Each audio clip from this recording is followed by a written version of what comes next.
The golden pocket watch on the dressing table ticked with a frantic, galloping rhythm, as if it were trying to outrun time itself. It was a heavy thing, solid gold, engraved with initials that shone under the light of the kerosene lamp. But to Nora Bennett, it sounded like a warning. Nora sat at the edge of the four-poster bed, smoothing the silk of her blue evening gown. The fabric was imported from St. Louis, costing more than her father had made in 2 years of farming back in Ohio, but it felt cold against her skin. "Hurry up, Nora," Clayton called out from the wash basin. He was scrubbing his face with a vigor that bordered on violence, the water splashing against the porcelain. "The investors are waiting at the hotel. We cannot be late. Not tonight." "I'm ready, Clayton," Nora said, her voice soft. She watched her husband. At 38, Clayton Bennett was a man who seemed to vibrate with a restless energy. He was handsome in the way a predator is handsome, sharp features, bright eyes, and a smile that could charm a snake out of a basket or sell a lame horse to a cavalry officer. He was a cattle broker, a land speculator, and recently, a man who spoke of railroad bonds as if they were religious scripture. He dried his face with a towel and turned to her. "You look beautiful," he said, but his eyes were not really looking at her. They were looking past her, checking the knot of his tie in the mirror behind her head. "Wear the pearls, the big ones. Barlow likes to see prosperity. It makes him feel safe about his loans." Nora reached for the pearl necklace. "Is Silas Barlow going to be there?" "Barlow is everywhere there is money." "Nora," Clayton said. He walked over to the heavy oak bureau in the corner of the room. He unlocked a drawer with a small key he kept on his watch chain. Nora watched him. She knew she should not look, but she could not help it. Inside the drawer, amidst a clutter of promissory notes and land deeds, sat a thick, leather-bound ledger. It was the book Clayton never let her touch. He pulled it out, along with a sheaf of papers tied with a red ribbon. As he shuffled the papers, one slipped loose and fluttered to the floor. Nora stood up and moved to pick it up, but Clayton was faster. He snatched the paper from the rug, but he was not fast enough to stop her from seeing the header. It was a mortgage document, and the name printed at the bottom in bold, black ink was Silas Barlow. "Clayton," Nora said, frowning. "Is that a lien on the southern pasture, the one near the creek?" Clayton shoved the paper back into the stack and jammed the whole bundle into his leather satchel. He snapped the bag shut with a finality that made Nora flinch. "It is just business." "Nora," he said, his voice tight. "Leverage. You use what you have to get what you want. That is how the West is won. That is how men become kings." "I thought we had enough," Nora said. "The cattle drive last autumn brought in $4,000. You said we would build the house by the river and stop. You said we would have a garden." Clayton laughed, a breathless, hollow sound. He walked over and kissed her forehead, but his lips were dry. $4,000 is nothing in Silver Junction, my dear. Not with the railroad coming through. By next month, I will turn that $4,000 into $40,000. We will not just have a house. We will own the valley. Now, come, smile. He checked his pocket watch again. "It is gaining time," he muttered, tapping the glass face. "Running fast. I need to take it to the jeweler." "Maybe it is just trying to keep up with you," Nora whispered.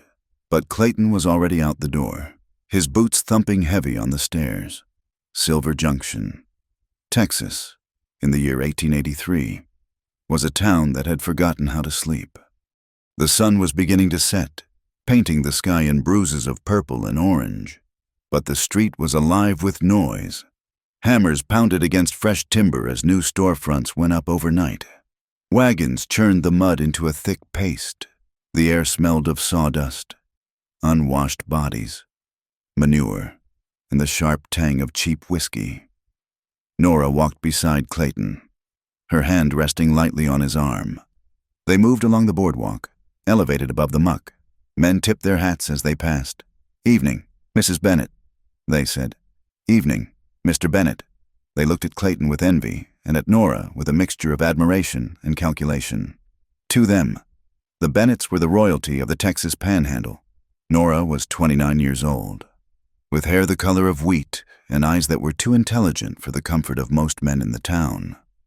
She held her head high, but inside, she felt a strange vertigo. The town felt fragile. It was built on promises and paper. Everyone was buying, selling, trading things they did not yet have. It reminded Nora of a castle made of sand she had once seen in a picture book, magnificent, tall, and utterly defenseless against the tide. "Look at this," Clayton said, sweeping his hand toward a half-finished brick building. "The new bank. I have shares in the brickyard. Every brick they lay puts 5 cents in my pocket." "It is very impressive," Nora said. "It is civilization." "Nora!" a voice oiled with false charm said from behind them. They turned. Silas Barlow stood there, leaning on a silver-tipped cane. He was a man of indeterminate age, perhaps 50, with a suit that was too clean for the dust of the frontier and a face that was too smooth. He represented the railroad interests and the eastern banks. He was the man who held the strings. "Mr. Barlow," Clayton said, his posture straightening instantly. "Good evening." Barlow ignored Clayton for a moment and focused his gaze on Nora. His eyes were pale gray, like water in a stagnant bucket. "Mrs. Bennett, you look radiant. The air of the Panhandle agrees with you." "Thank you, Mr. Barlow," Nora said. She felt a chill ripple down her spine despite the evening heat.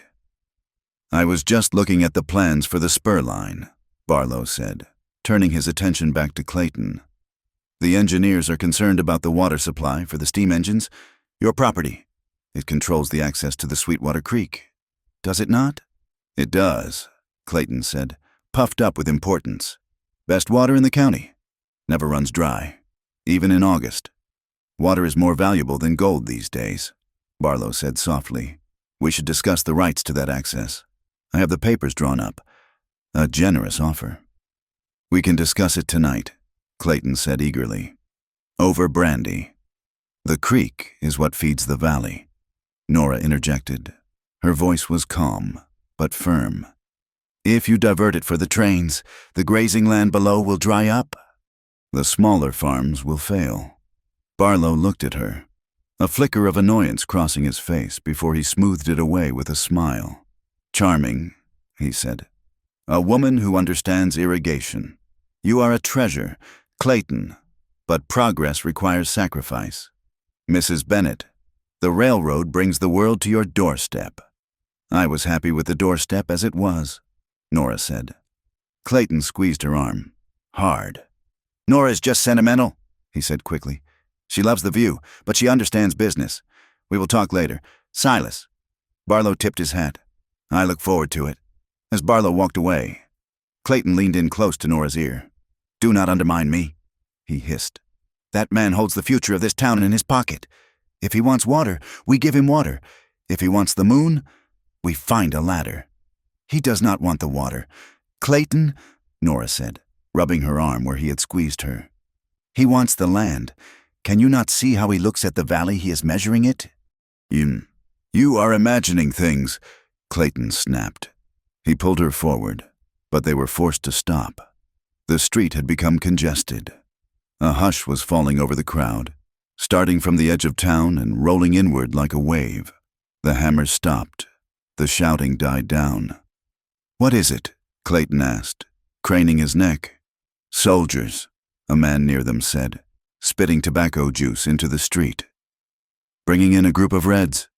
Nora looked toward the end of the main street. A cloud of dust heralded their arrival. It was a small column of United States cavalry, their blue uniforms coated in gray grit. In the center of the formation walked a group of about 10 Comanche men. They were not bound, but they were surrounded. Their horses had been taken. They were walking. Nora had heard stories of the Comanche all her life. The newspapers called them devils, ghosts, bloodthirsty savages who stole children and burned settlements. She expected to see monsters. Instead, she saw men. They looked tired, their clothes worn and dusty, but they walked with a rhythm that was entirely different from the frantic bustle of the townspeople. One man, in particular, caught her eye. He walked near the front of the group. He was tall, perhaps in his early 30s. He wore a simple buckskin shirt and dark trousers.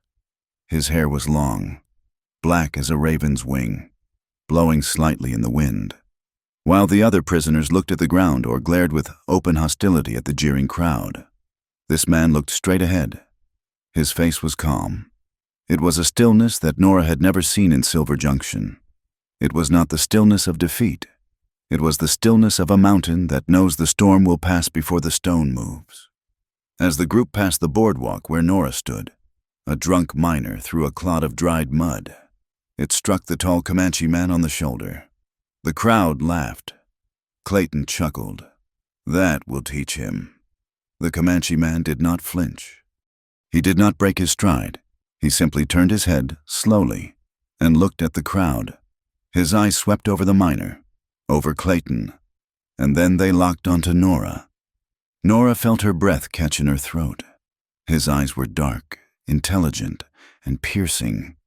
There was no hatred in them, only a profound, crushing indifference to the insults of these people. But when he looked at her, for a fraction of a second, Nora felt seen, not as a wife, not as a woman in a silk dress, not as a possession of Clayton Bennett. He looked at her as if he recognized a fellow observer, someone else who was standing in the middle of a chaotic world, trying to keep her footing. Then, he looked away and continued walking, his back straight, disappearing into the dust toward the government holding pens near the fort. "Filthy animals," Clayton muttered, adjusting his cuffs. "They should ship them all to Florida, clear the way for decent folks." He looked proud, Nora said, her voice barely a whisper. "Proud," Clayton scoffed. "He is a relic, Nora, a ghost walking. He just does not know he is dead yet. Come on, the champagne is waiting." The party was held in the ballroom of the Grand Central Hotel, the only building in town with a crystal chandelier, which had been hauled by ox cart all the way from Galveston. The room was hot, filled with the smoke of cigars and the scent of heavy perfumes. A fiddle player and a pianist were playing a waltz, but the music was drowned out by the roar of conversation. 500 head of cattle," a man shouted near the punch bowl. "By Christmas. Railroad bonds are paying 12%, another declared. 12%, you cannot lose." Nora stood by a velvet curtain, holding a glass of champagne she had not sipped. The bubbles had gone flat. She watched Clayton across the room. He was the center of a circle of men. He was laughing, his face flushed, gesturing with his cigar. He looked triumphant. But Nora looked at his hands.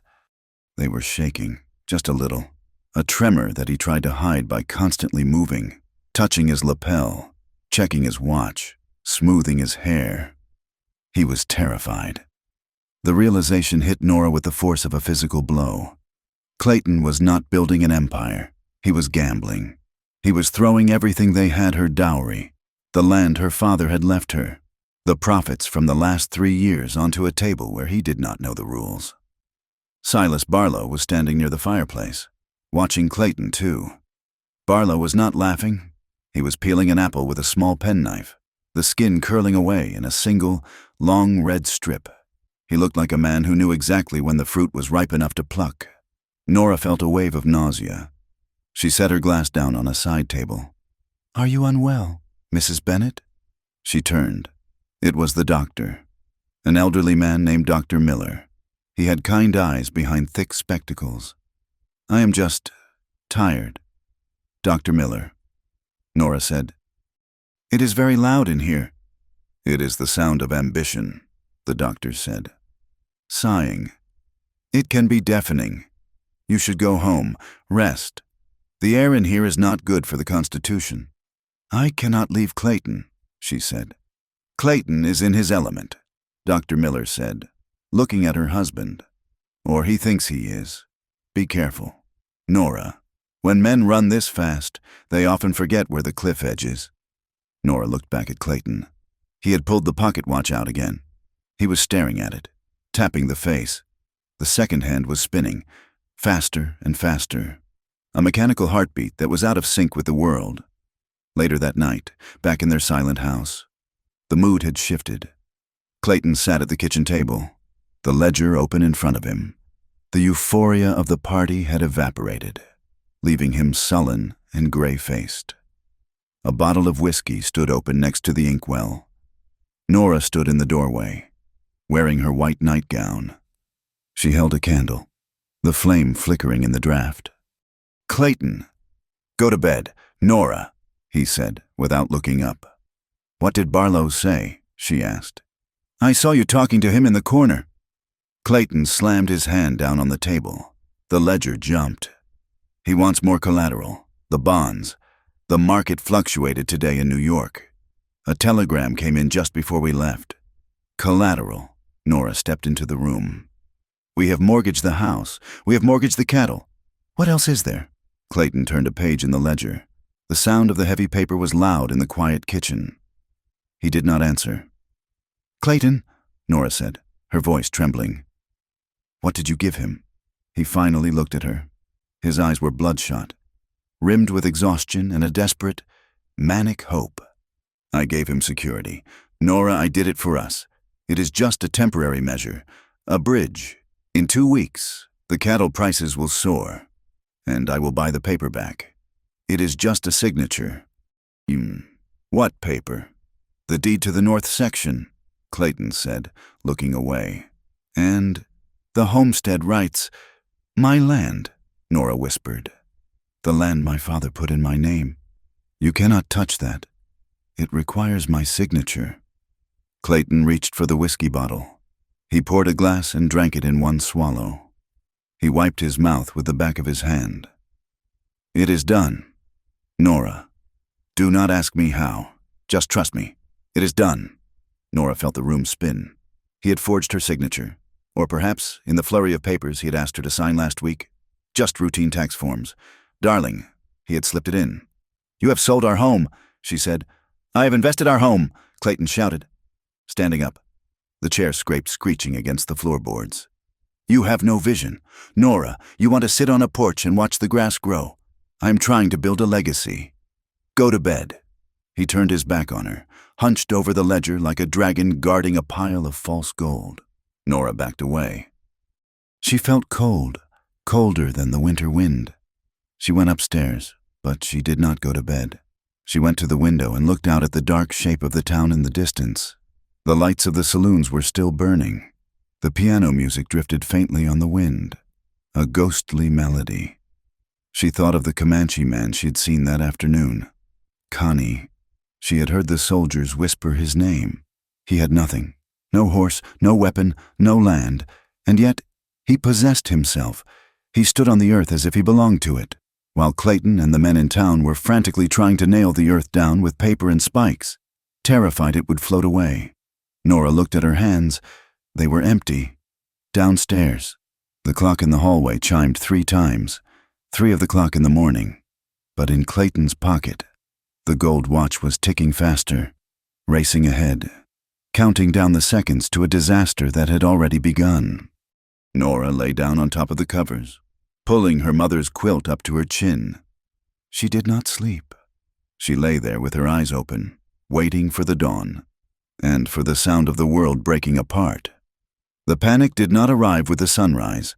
It arrived in the middle of the night, carried on the wind like the scent of a prairie fire. It began at the telegraph office.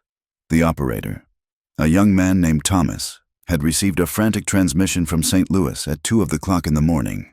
By 3, the lights were on in the mayor's house. By 4, the saloon doors had been kicked open, not for revelry, but for angry, terrified congregation. The rumors spread through Silver Junction with the speed of a pestilence. The Great Western Bank had suspended all withdrawals, the Atlantic Pacific Railroad bonds, the very paper that half the town had stuffed into their mattresses, were declared void due to an embezzlement scandal back east. And worse, the cattle market in Chicago had bottomed out. The price of a steer had dropped from $30 to $8 in the span of a single afternoon.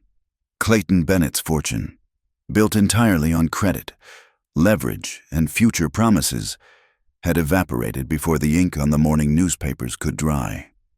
Nora woke to a silence that felt heavy, suffocating.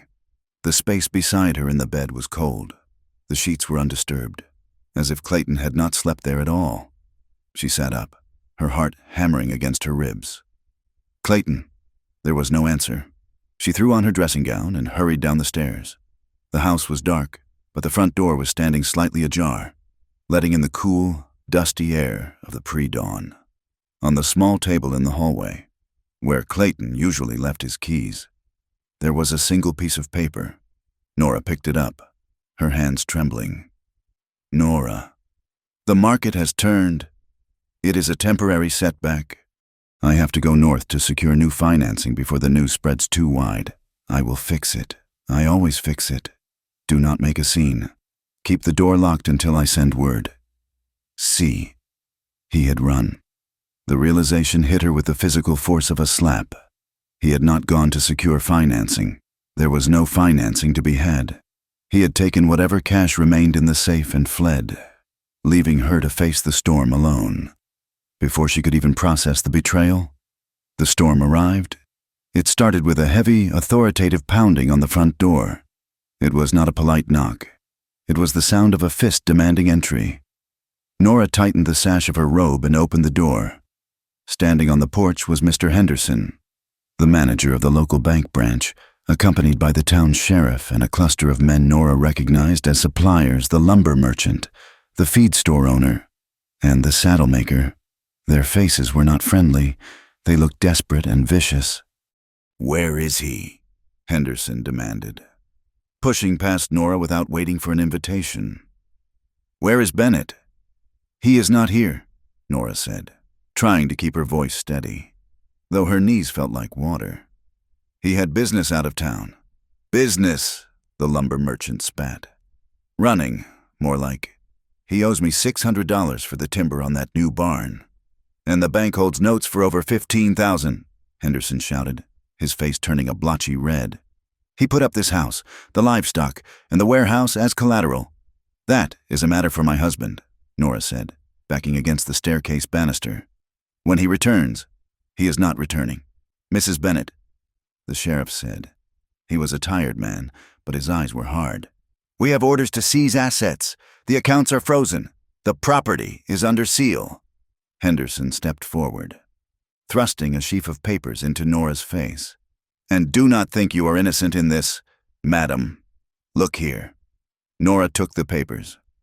Her eyes scanned the dense legal text, her breath catching in her throat.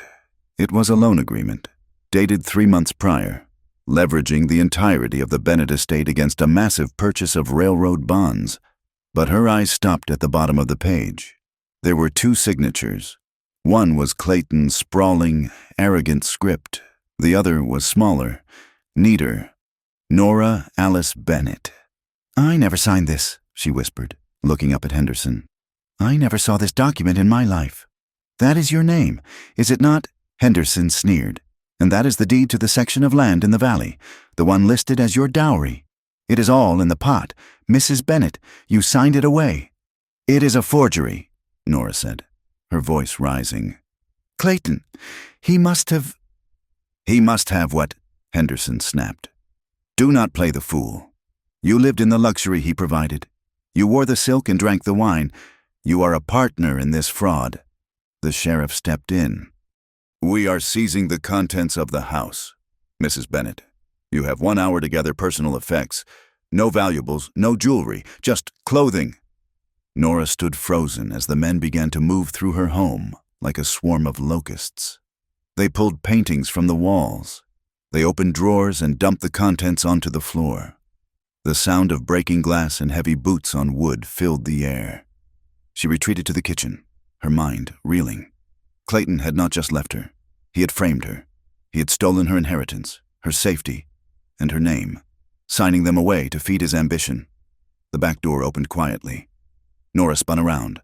Grabbing a knife from the counter, it was Silas Barlow. He did not look frantic like the others. He looked calm, almost bored. He was dressed in an immaculate gray suit, his silver-tipped cane tapping lightly on the floorboards. "Put the knife down, Nora," he said softly. "It does not suit you." "Get out," she hissed. "You are the one who did this. You and your railroad schemes." Barlow chuckled darkly. I merely provided the rope. My dear, Clayton was the one who tied the noose around his own neck. And yours, it seems." He walked closer, ignoring the knife.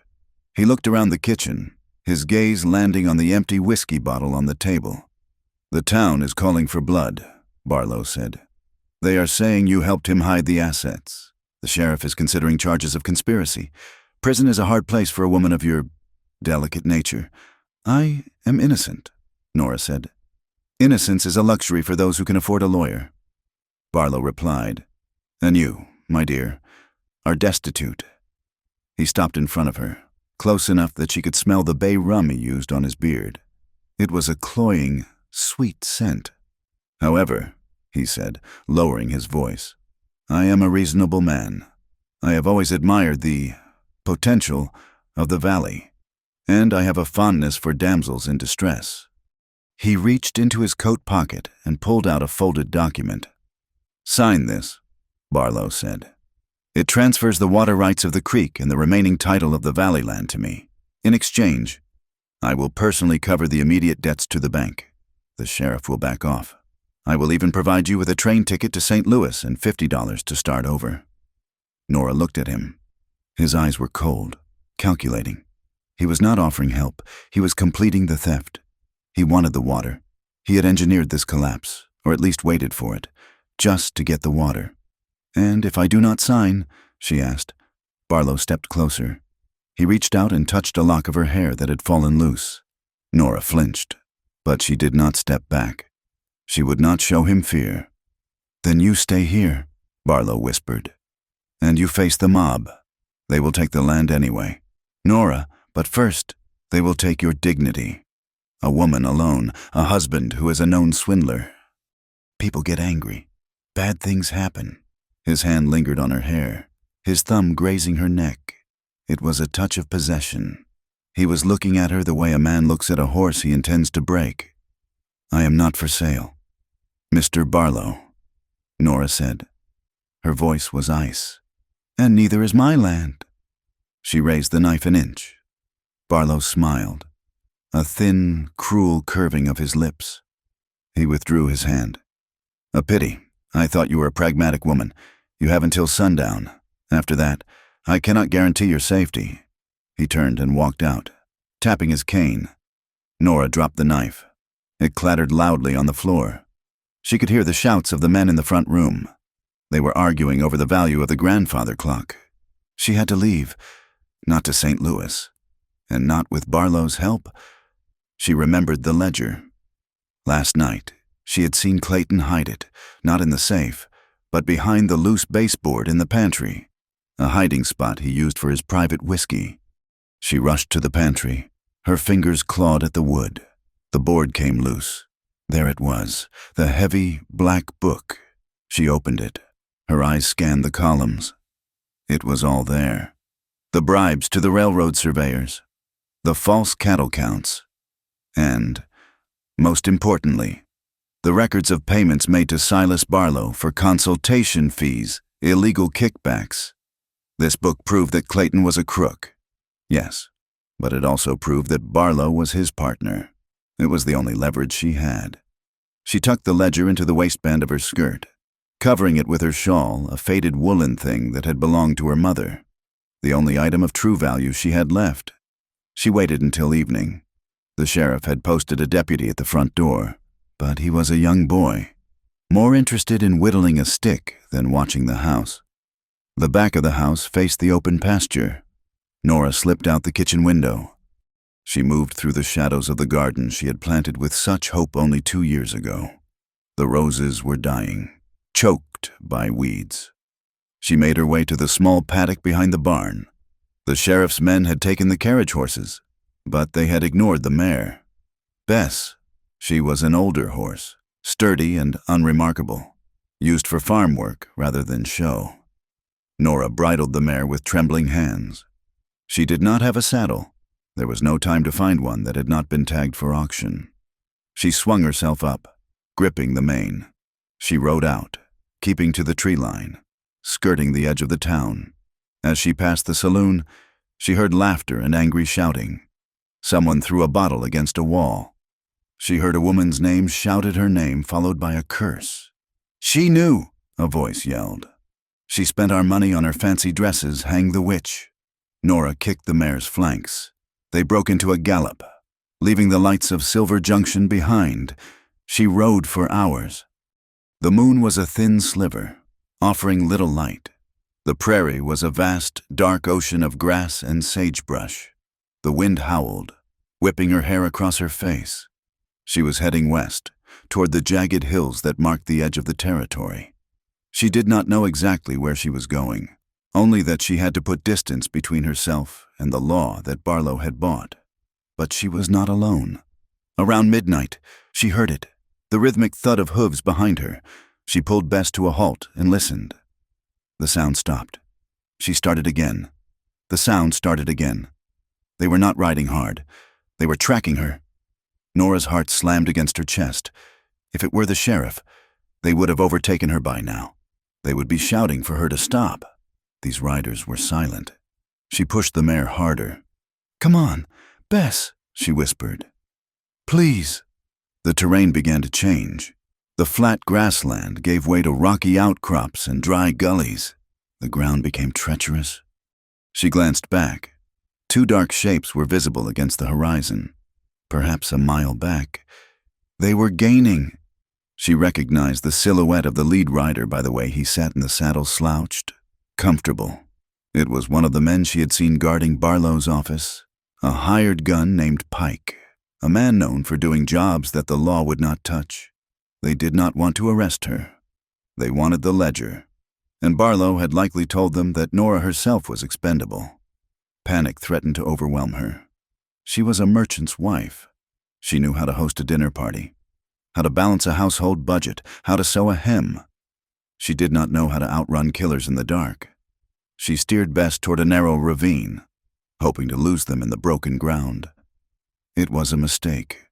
The ravine twisted and turned, the walls of red rock rising higher on either side. The ground was littered with loose shale. Bess stumbled, nearly throwing Nora off. "Easy, easy," Nora gasped, clutching the mare's neck. She rounded a bend and pulled up short. The ravine ended. It was a box canyon, cut off by a steep wall of crumbled rock and thorny mesquite. There was no way out. She turned the horse around. But the sound of the pursuers was loud now, the clatter of iron shoes on stone. Nora slid off the horse. She slapped Bess on the rump, sending the mare trotting back down the path, hoping to confuse them. She scrambled up the side of the ravine, her boots slipping on the loose rock. She made it to a small ledge, hidden behind a scrub oak bush. She pressed herself into the dirt, clutching the ledger to her chest. The two riders appeared around the bend. They slowed when they saw the empty canyon. "She is on foot," a voice grated. It was Pike. "Horse is gone, but she cannot have gone far." "Barlow said to make it look like an accident," the second man said. "A fall, or exposure, or a bandit attack." Pike laughed. "Nobody cares what happens to a woman out here. Find the book first." They dismounted. They began to move methodically, checking the ground for tracks. Nora held her breath. She could feel the vibration of their boots through the ground. They were getting closer. One of them stopped right below her ledge. "Here," Pike said. "Scuff marks on the rock." She went up. He looked up. Nora saw the glint of a pistol in his hand. The moonlight caught his teeth as he grinned. "Come on down. Mrs. Bennett," he called out. "Do not make us climb. We are not as patient as your husband." Nora looked around for a weapon. A rock, a stick, anything. Her hand closed around a fist-sized stone. It was pathetic. It was nothing. She was going to die here, in a nameless ditch, for a book of numbers. Pike took a step up the slope. The loose gravel crunched under his weight. Then, suddenly, the second man stopped. "Pike, wait." "What?" "Look up." Pike paused and looked toward the rim of the canyon. High above Nora's head, Nora turned her head slowly to look as well. At the very top of the canyon wall, standing silhouetted against the starry sky, was a figure. It was a man. He stood perfectly still, looking down into the darkness of the ravine. He held a rifle, but he was not aiming it. He was simply holding it, resting the stock easily against his hip, even in the darkness. Nora recognized the posture, the stillness, the refusal to be hurried. It was the Comanche. Pike raised his pistol toward the ridge. "Who is that? Get out of here. This is private business." The figure did not move. He did not speak. He just watched.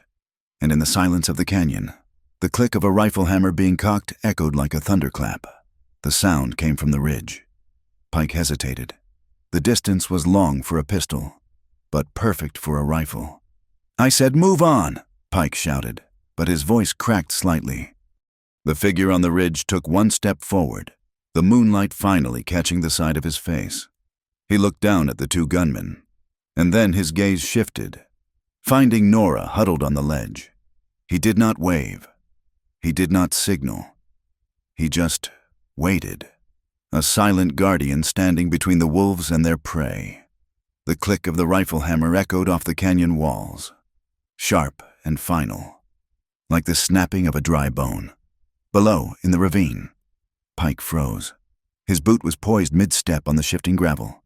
He lowered his pistol slowly, his eyes fixed on the silhouette standing on the high ridge. The second gunman, a younger man with a nervous twitch, took 2 steps backward, his spurs jingling loudly in the silence. "You have the high ground," Pike called out, his voice scraping against the stone. "But we are 2, and you are 1 red man with a single-shot rifle." The figure on the ridge did not speak. He did not shift his weight. He simply adjusted the barrel of the rifle a fraction of an inch. It was now pointed directly at the rock wall, 3 feet above Pike's head. Crack. The shot was deafening in the enclosed space. A shower of shale and dust exploded from the canyon wall, raining down on Pike's hat. The bullet had not been meant to hit him. It was meant to show him exactly how precise the shooter was. "The next one is lower," a voice came from the ridge. It was deep, calm, and carried no inflection of anger. It was a statement of fact, as reliable as the setting sun. Pike cursed, swatting the dust from his shoulders. He looked at the narrow, twisting path behind him, then up at the impregnable position of the sniper. "This is not over, Bennett!" Pike shouted at Nora, though he could not see her huddled behind the scrub oak. "Barlow does not forget debts. Go!" the voice from the ridge commanded. Pike spat on the ground, holstered his pistol, and turned his horse. Let us go," he growled to his companion. "We will catch them on the flats. A Comanche cannot hide a white woman in this country forever." The 2 men mounted and rode back the way they had come, their retreat noisy and angry.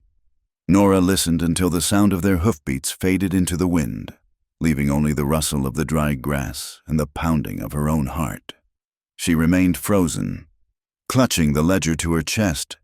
Her hand went to the pocket of her skirt, her fingers wrapping around the cold metal of the small Derringer pistol she had taken from Clayton's desk drawer.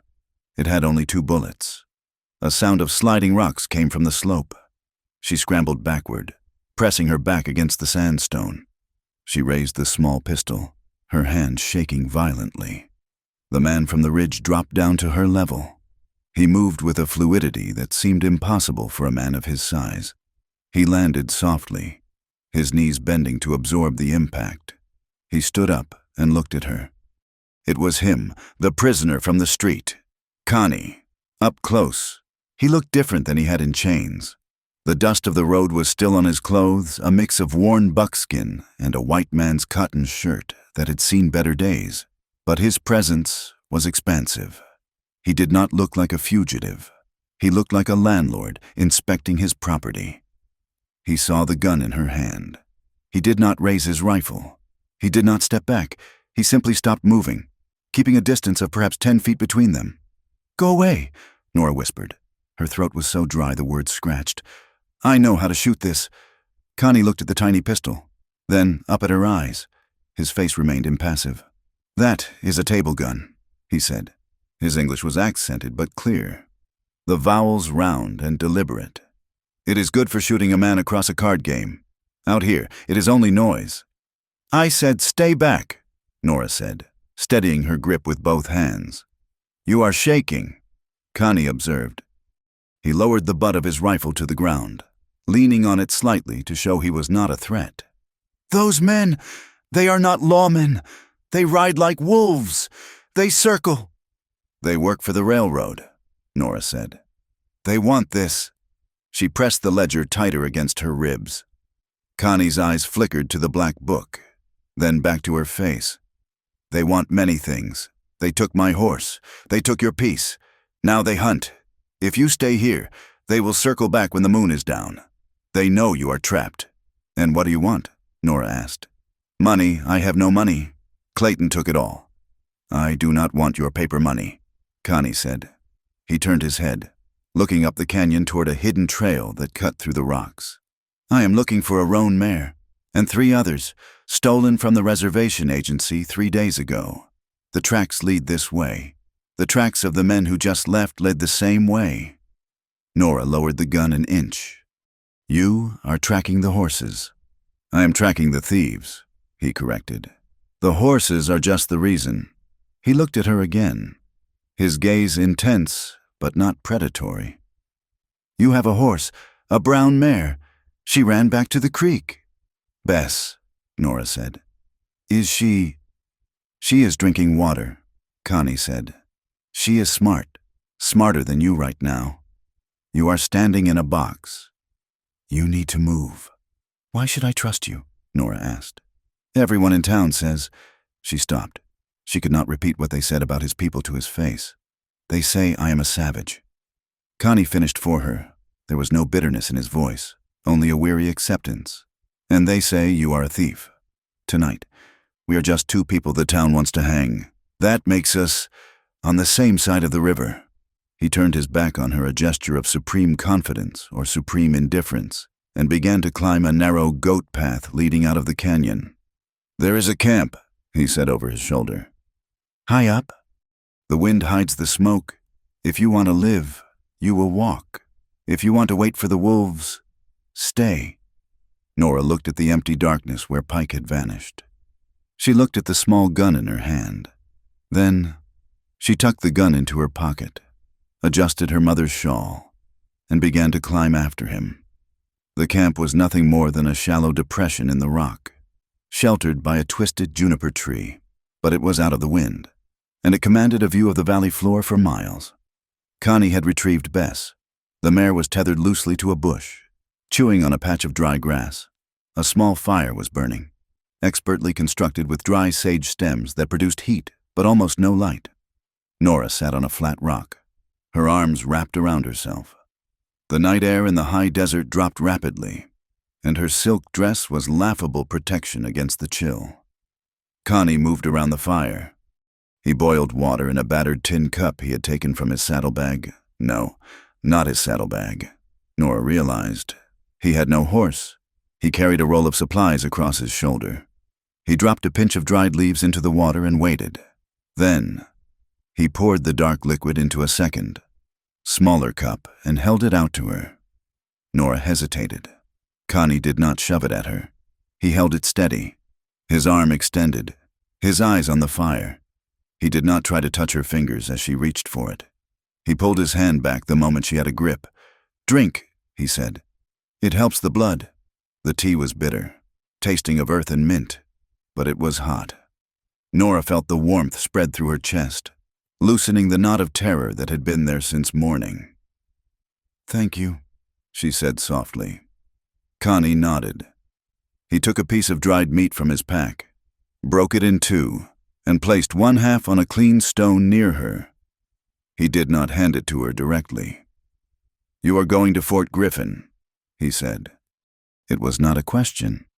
Nora looked at him in surprise. How did you know? It is the only place with a federal judge, Connie said, and the telegraph line that goes to Washington. If you run south, you hit the desert. If you run east, you go back to the town. You are running to the law.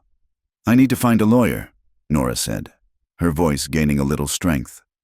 This book, it proves that Silas Barlow is a criminal. It proves he and my husband were stealing from the investors and the government. Connie looked at the ledger sitting on Nora's lap. Barlow. He said the name as if it were a foul taste. He is the agent who buys the land for the railroad. He is the one who pays the whiskey men to steal our horses. So the soldiers have an excuse to punish us for unrest. Nora's eyes widened. He is stealing from you too. He steals from everyone, Connie said. He takes the land from you with paper. He takes the horses from us with guns. It is the same hand. He poked the fire with a stick. To get to Fort Griffin is a long way. 4 days' ride for a strong man. 10 days for a woman on an old plow horse, hiding from the road. I can ride, Nora said defensively. I grew up on a farm in Ohio. Riding is not the problem, Connie said. Knowing where the water is, that is the problem. Knowing where the soldiers patrol. Knowing how to sleep without leaving a trail. He looked at her. You will not make it alone. Pike will find you before the sun is high tomorrow. Nora knew he was right. She looked at the vast, empty darkness surrounding them. She felt very small. Will you help me? She asked. The words cost her a great deal of pride. Connie considered this.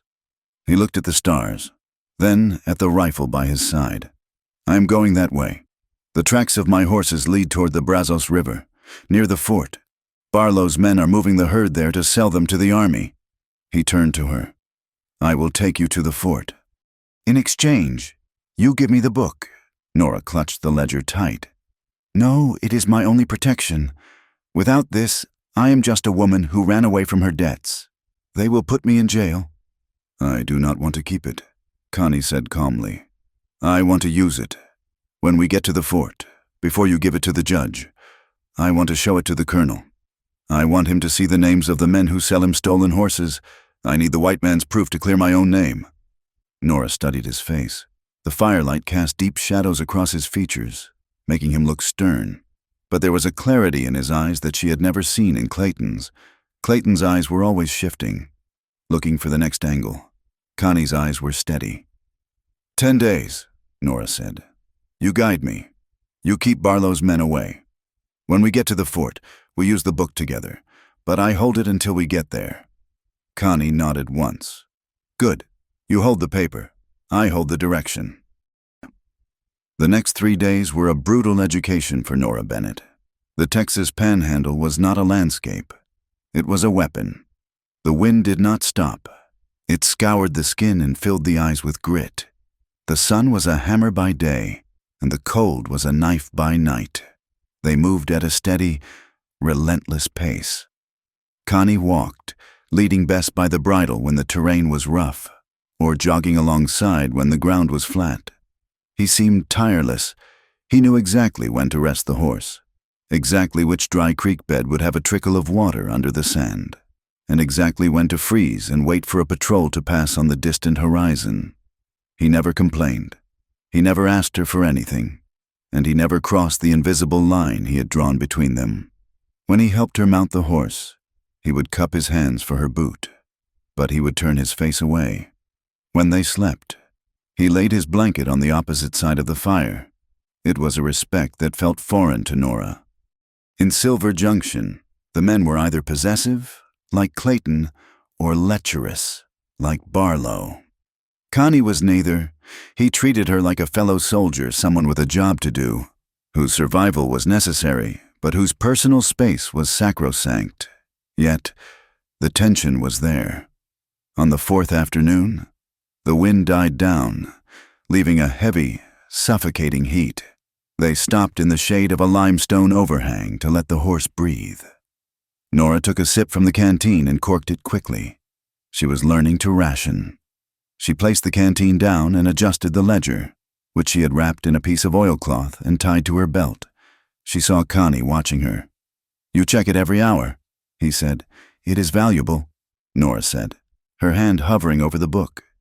It is heavy, Connie said. It slows you down. Put it in the saddlebag. No, Nora said quickly. I will carry it. Connie's eyes narrowed slightly. You think I will take it while you sleep? You think I will run off and sell it to Barlow? Nora flushed. The thought had crossed her mind. Clayton had taught her that every man had a price. I do not know you, she said. I know you are helping me, but This book is my life. It is the only thing that proves I am not a criminal." Connie stood up. He walked over to her. Nora stiffened, her hand going to the pocket where the derringer lay. Connie stopped 3 paces away. He pointed to the horizon, where a hawk was circling. "Out here," he said, his voice low and intense. "There is no law. There is no judge. There is only what you do. If I wanted that book, I could have taken it the first night. I could have left you in the box canyon for pike." He leaned in slightly, his dark eyes locking onto hers. "You are used to men who smile and lie. I do not smile much, but I do not lie. Trust is not something you feel, Mrs. Bennet. Trust is a choice you make when you have no other covering." He turned and walked back to the horse, checking the cinch. Nora sat there, the heat rising in her cheeks. She felt ashamed. He had saved her life 3 times in 4 days, once from the gunman, once from a rattlesnake he had spotted before she stepped on it, and once from thirst when he found a spring she would have missed. And she still treated him like a potential thief. She unbuckled the oilcloth package from her belt. Her hands were shaking, but she forced them to be steady. She walked over to the horse. Connie was adjusting the stirrup. "It is rubbing my hip," Nora said. She held out the ledger. "Can you put it in the bottom of the saddlebag under the grain?" Connie paused. He looked at the book, then at her. He understood the gesture. It was a surrender. It was an apology. He took the book. His hands were large, the skin rough and scarred, but his touch was incredibly gentle. He slid the book deep into the leather bag and buckled the strap. "It is safe," he said. "Thank you," Nora said. "We ride." Connie said, "The clouds are changing. A storm is coming from the north. We need to reach the river breaks before the temperature drops." He offered his hand to help her up. This time, Nora did not just step into his palm. She placed her hand on his shoulder to steady herself. The contact was brief, just a second, but it was electric. Beneath the worn cotton of his shirt, his muscle was hard and warm. She felt the strength of him, not as a threat, but as an anchor. He lifted her easily into the saddle. For a moment, he stood near her leg. Looking up, the distrust was gone from his eyes, replaced by a quiet acknowledgement. 10 days, he reminded her. 6 left, she replied. Connie nodded and began to jog west, into the gathering gray of the storm. Nora kicked Bess into a trot, following the man who had been a stranger, a savage, and a prisoner, but who was now the only thing standing between her and the abyss. The land between the canyon and the Brazos River was not merely empty, it was hostile. It was a landscape of broken earth, treacherous shale slides, and rivers that ran red with silt and anger. For the next 3 days, time blurred into a rhythm of exhausted motion. They rode before the sun crested the horizon and stopped only when the light failed completely. Connie did not follow the wagon roads. He moved through the blind spots of the territory's shallow creek beds where the water barely covered the hooves, ridges of hard limestone that left no tracks, and dense thickets of mesquite that tore at Nora's silk dress until the hem was ragged. They were not just fighting the terrain, they were ghosting through it. Twice, Connie signaled for silence, pulling Bess into the deep shadow of a ravine wall while a patrol of riders passed on the ridge above. These were not the sheriff's deputies. These men rode with the casual arrogance of hired guns, their dusters flapping, their rifles scabbarded but ready. They were Barlow's men, scouring the earth for a woman and a book. On the 5th day, they faced the river. The Salt Fork was swollen from the rains up north, a churning brown mussel of water that smelled of mud and dead wood. "We cannot cross here," Nora shouted over the roar of the water. She looked at the swirling eddies. "It is too deep." Connie dismounted. He walked to the edge, studying the current. "The ford is watched. I saw smoke from a camp there 2 miles back. We cross here, or we do not cross." He stripped off his boots and tied them to the saddle horn. He looked at Nora. "Stay on the horse. Keep your knees tight. Do not pull on her mouth. Let her find the bottom." "And you?" Nora asked. "I will swim," Connie said, He took hold of the bridle near the bit. "If I go under, you kick the horse free. Do not look back." They entered the water. It was shockingly cold, stealing the breath from Nora's lungs. Bess snorted, her eyes rolling white, but Connie's hand was steady on her cheek, his voice a low rumble of reassurance in a language Nora did not understand. The water rose to Nora's stirrups. Then her knees, the current shoved against them, heavy and relentless. Connie was chest deep, then shoulder deep, fighting to keep his footing on the slick river stones. Suddenly, Bess stumbled. The current caught her flank, twisting her sideways. Nora gasped as the water rushed over her waist. "Lean!" Connie shouted, his voice cutting through the roar. "Lean upstream!" Nora threw her weight to the left. Connie hauled on the bridle, his muscles straining against the wet shirt. He lost his footing and went under, the brown water swallowing him. "Connie!" Nora screamed. A second later, his head broke the surface. He had grabbed the stirrup leather. He used the leverage to pull himself up, guiding the mare toward a sandbar. With a final, lunging effort, the horse found traction and scrambled up the muddy bank, heaving and dripping. They collapsed on the dry ground, shivering. Nora looked at Connie. He was lying on his back, breathing hard, water streaming from his black hair. "You held on," he said, looking at the sky. "I had no choice," Nora said, her teeth chattering. "There is always a choice." Connie said. He sat up and wrung out his shirt. "Many people let go when the water gets cold." They made a small fire in a hollow to dry their clothes. The danger of the smoke was less than the danger of hypothermia. As the heat returned to their limbs, the silence between them felt different. It was no longer the silence of strangers, but of survivors.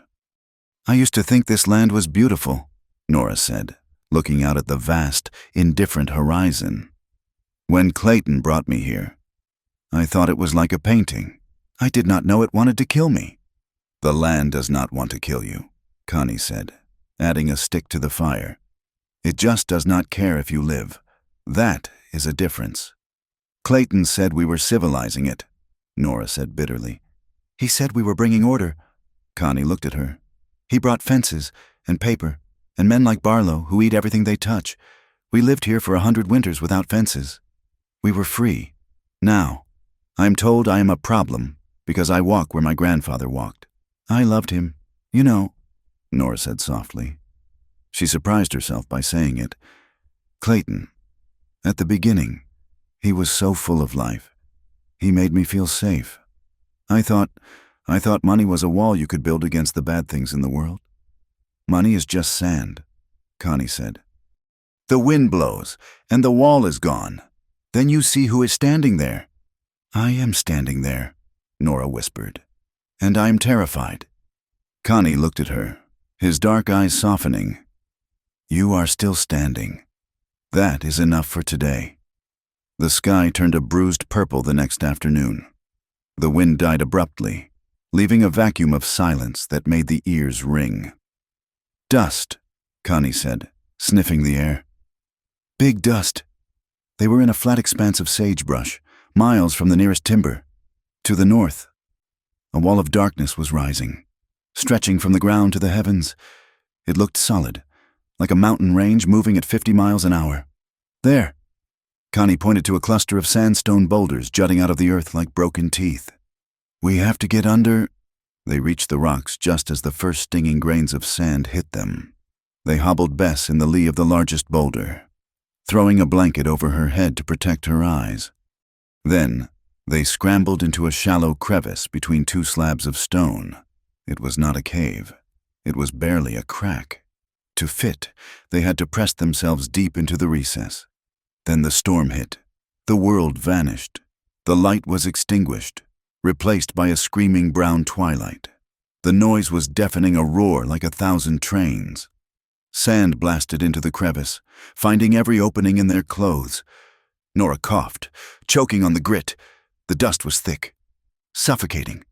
She felt panic rising in her chest, the claustrophobia of the storm closing her throat. "I cannot breathe," she gasped. Connie moved. He was pressed tight against her in the small space. He unknotted the wild rag scarf from his neck. "Cover your face!" he shouted over the wind. He wrapped the cloth around her nose and mouth, his hands moving with efficient tenderness. He pulled her deeper into the corner, positioning his own body as a shield between her and the opening of the crevice. He bowed his head, tucking his face into his shoulder. Nora pressed her face against the rough wool of his shirt. She could feel the heat of him. She could hear his heart beating, a steady, slow rhythm against her ear. It was the only solid thing in a disintegrating world. She wrapped her arms around his waist, burying her fingers in the buckskin. It was an embrace of terror, but as the hours dragged on and the storm continued to howl, the terror faded into a strange, suspended peace. They were two specks of dust in a hurricane, but in this 3 feet of stone, they were alive. "Breathe slow," Connie murmured, his hand coming up to rest on the back of her head, protecting her from the stone wall. "It will pass. The mountain waits." For 6 hours, the storm raged. For 6 hours, they held each other in the dark, sharing the same air, the same warmth, the same heartbeat. When they emerged the next morning, the world had changed. The landscape was reshaped by drifts of sand. The air was crisp and painfully clear. They were out of water. The canteens were dry. "There is a trading post," Connie said, scanning the horizon. 10 miles east. It is risky, but we need water and grain for the horse." They reached the post at noon. It was a sod building with a tin roof, squatting miserably by a dry creek bed. A few chickens scratched in the dirt. Connie tied Best to the rail but did not step onto the porch. "I will wait here," he said. "If I go in, there will be trouble." Nora brushed the dust from her dress. It was stained and torn, but she held her head high. She walked into the dim interior of the store. The proprietor was a heavy man with a greasy apron and eyes that looked like raisins in dough. He was counting coins on the counter. He looked up, his eyes widening at the sight of a woman in a ruined evening gown. "Help you," he grunted. "I need water," Nora said, "and cornmeal, and coffee, and grain for my horse." She placed a small silver brooch on the counter, one of the few things she had managed to keep in her pocket. "I have no currency. Will this suffice?" The man picked up the brooch, biting it. "It will do. For the water and the meal. No grain." He glanced out the window and saw Connie standing by the horse. His face twisted in disgust. "You traveling with that buck?" he asked, spitting on the floor. "He is my guide," Nora said stiffly. "We do not serve Indians here," the man said, "and I do not serve women who travel with them. It is not decent. Take your trinket and get out." He shoved the brooch back across the counter. Nora stood frozen. A week ago, she would have left. She would have been humiliated. But the woman who had crossed the river and survived the storm was not the same woman. She slammed her hand down on the brooch. "That man," Nora said, her voice shaking with a cold fury, "saved my life. He is worth 10 of you. If you want this silver, you will fill my canteens, and you will give me the grain. If you do not, I will tell the patrol that comes through here that you are trading in stolen army goods." The man blinked. "You are bluffing." "Try me," Nora said. "I know a ledger when I see one." She nodded toward the open book on his counter. The man glared at her, then grunted. He swept the brooch into his drawer. "Take the stuff and get him away from my front door." As Nora gathered the supplies, her eyes fell on a piece of paper nailed to the wall near the door. It was a wanted poster. Wanted for forgery and embezzlement, Nora Bennett, wife of Clayton Bennett. Reward $200. The face in the sketch was crude, but the description was accurate. Blonde hair, blue dress. Nora felt a chill that had nothing to do with the wind. Barlow was not just chasing her. He was erasing her. He was turning the victim into the villain. She tore the poster down, crumpled it in her fist, and walked out into the sunlight. They made camp that night in a grove of cottonwood trees, far from the road. The encounter at the store hung heavy in the air. Nora sat by the fire, the ledger open on her lap. She had been studying it for an hour, tracing the lines of numbers with her finger. "You were right," she said quietly. Connie looked up from cleaning his rifle. Clayton did not just make a mistake, Nora said, her voice hollow. Look at this date. 3 years ago, a loan for $5,000 from Silas Barlow. The collateral was future considerations. She looked at Connie, her eyes wide with the horror of understanding. Barlow owned him before we even built the house. Clayton was buying cattle he did not need, driving prices down so Barlow's friends could buy land cheap. Clayton was not a businessman. He was a puppet. A puppet with a gold watch, Connie said. He knew, Nora whispered. He knew he was hurting people. He knew he was hurting your people, and he did it because he wanted to be important. She closed the book. He was weak, and I was blind.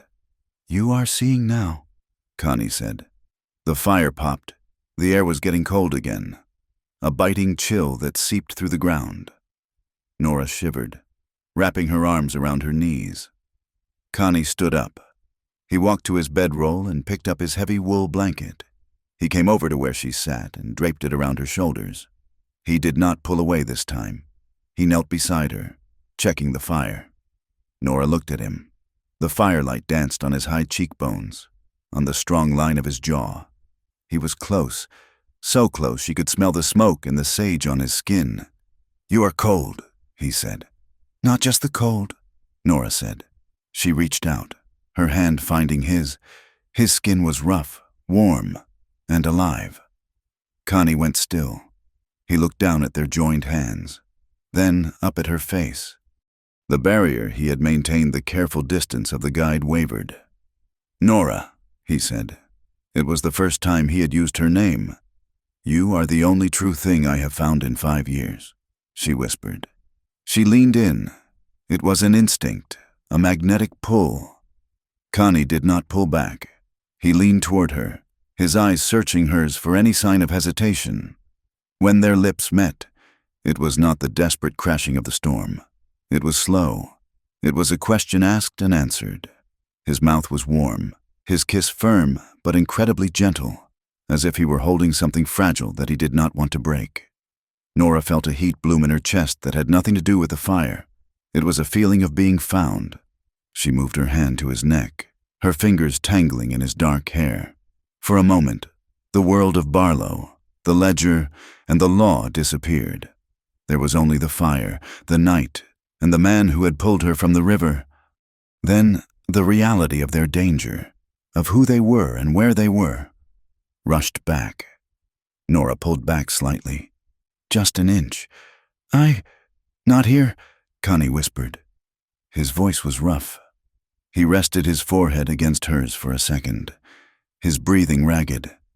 And not like this. Not while you are hunted. I will not take what comes from fear. It is not fear, Nora said. It is night, Connie said gently. He pulled back, his hands lingering on her shoulders for a moment before he let go. And the night confuses things. Sleep, Nora, we have to ride. He moved back to his side of the fire, but he did not lie down. He sat watching the darkness, guarding her sleep. The next morning, the air was tense, but it was not awkward. There was a new understanding between them, a bond that had been sealed by the almost moment. Before they mounted up, Connie reached into his saddlebag. He pulled out a small object. It was a strip of leather, intricately beaded with blue and red glass beads in a geometric pattern. It was old, the leather soft and worn. Here, he said, holding it out to her. Nora took it. It is beautiful. What is it? My mother made it, Connie said. It is a pattern of the Numunu, the people. It means protection. It means you are not a stranger. He took it from her hand and tied it around her wrist. Wear it. It is not something money can buy. Barlow has gold. Clayton had bonds. This is a promise. If any of my people see this, they will know you walk with me. No one will touch you. Nora touched the cool beads. And if white men see it, then they will know you have chosen a side, Connie said. And they will hate you for it. Let them hate me, Nora said. She looked at the crumpled wanted poster she had saved in her pocket. Connie, she said, her voice hardening. I am done running. He looked at her, tilting his head. "Barlow is telling the world I am a criminal," she said. "If we keep sneaking to Fort Griffin, hiding in ditches, we are acting like criminals. He wants me to disappear or die in the desert." "We are close to the fort," Connie said. 2 days. "We do not sneak in," Nora said. "We ride in the daylight. We take this ledger to the colonel, and we take it to the judge. We drag Barlow into the light." "It is dangerous," Connie warned. "They might arrest you before you can speak." "They might," Nora said. She looked at the beadwork on her wrist. "But I have the truth, and I have you." Connie smiled. It was a rare, full smile that transformed his face, showing the man he might have been if the world had been different. "Then we ride in the sun," he said. "Let them see us." He swung into the saddle and pulled her up behind him. They turned the horse toward the main road, leaving the shadows of the canyons behind. They were no longer prey running from the wolves. They were hunters, and they were bringing the reckoning with them. Fort Griffin was not so much a town as it was a scar on the prairie. It was a place of flat-roofed buildings, military tents, and a constant low-grade tension that vibrated in the air like the hum of a telegraph wire. Nora and Connie rode down the main street at high noon. The sun was a white disk punched into the sky, offering no mercy. They did not sneak in through the back alleys. They rode down the center of the thoroughfare, Bess's hooves kicking up clouds of white dust. The sight of them stopped traffic. A wagon driver hauled on his reins to stare. A group of soldiers outside the sutler's store ceased their conversation. It was not just that Nora looked like a woman who had walked through hell, her blue silk dress torn and stained with river mud, her face sun-browned and fierce. It was that she rode behind a Comanche warrior who carried a Winchester rifle across his saddle as if he were the law itself. They pulled up in front of the United States Marshal's office. "Stay on the horse," Connie said quietly. He dismounted, his eyes scanning the rooftops and the alleyways. He sensed the trap before it sprang, but there was no other play to make. Nora slid down, clutching the saddlebag that held the ledger. Her heart was hammering against her ribs, but she forced her spine to be straight. She smoothed her hair, her fingers brushing the beaded leather bracelet on her wrist. Before they could reach the door, it flew open. "Hold it right there." It was not Marshal Gideon Price. It was a deputy, a man with a nervous face and a shotgun leveled at Connie's chest. Behind him, 3 more men spilled out, weapons drawn. "Nora Bennett," a voice boomed from the boardwalk. "You are under arrest." Silas Barlow stepped out from the shadow of the overhang. He looked immaculate in a fresh linen suit, a stark contrast to the filth and exhaustion of the travelers. He was smiling, but his eyes were hard as flint. "On what charge?" Nora demanded, her voice ringing clear in the sudden silence of the street. "Forgery," Barlow said, stepping down into the dust. "Embezzlement and fleeing justice. We have a witness who claims you forged your husband's signature to secure fraudulent loans before absconding with the assets." "That is a lie," Nora shouted. "I have the proof right here." She reached for the saddlebag. "Don't!" the deputy screamed, racking the slide of his shotgun. Connie moved. He did not reach for his rifle. He stepped in front of Nora, placing his body between her and the shotgun.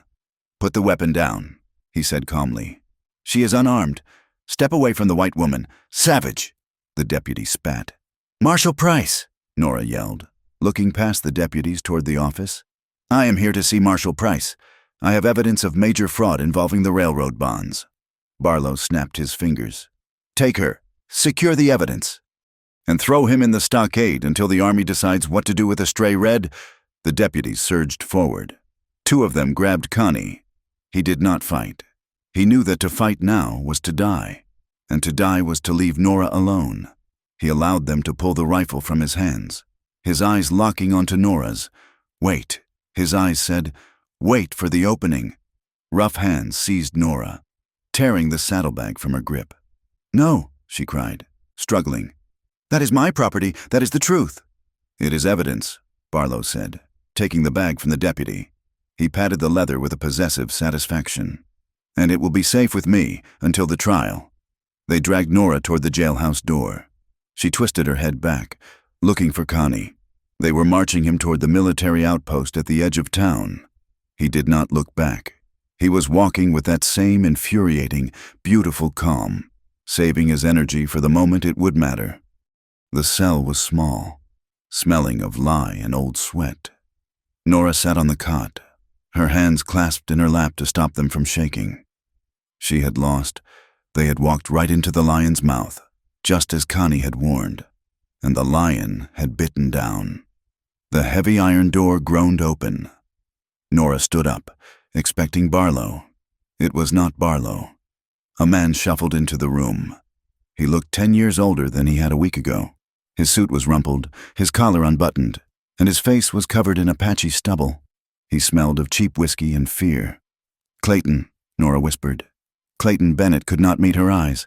He stood by the door, wringing his hands. "Nora, I told them to go easy on you." "You told them?" Nora stared at him. "You ran away. Clayton, you left me to the wolves. You left me to lose the house, my name, everything. I had to go to find capital," Clayton pleaded, his voice cracking. "I was trying to save us." "You were trying to save yourself," Nora said coldly. "Why are you here?" Clayton took a step forward, lowering his voice. "I made a deal. Nora, with Barlow. He is willing to drop the charges against you. He will say it was a misunderstanding, a clerical error." "And in exchange?" Nora asked, though she already knew. "In exchange, you sign a confession," Clayton said, rushing the words.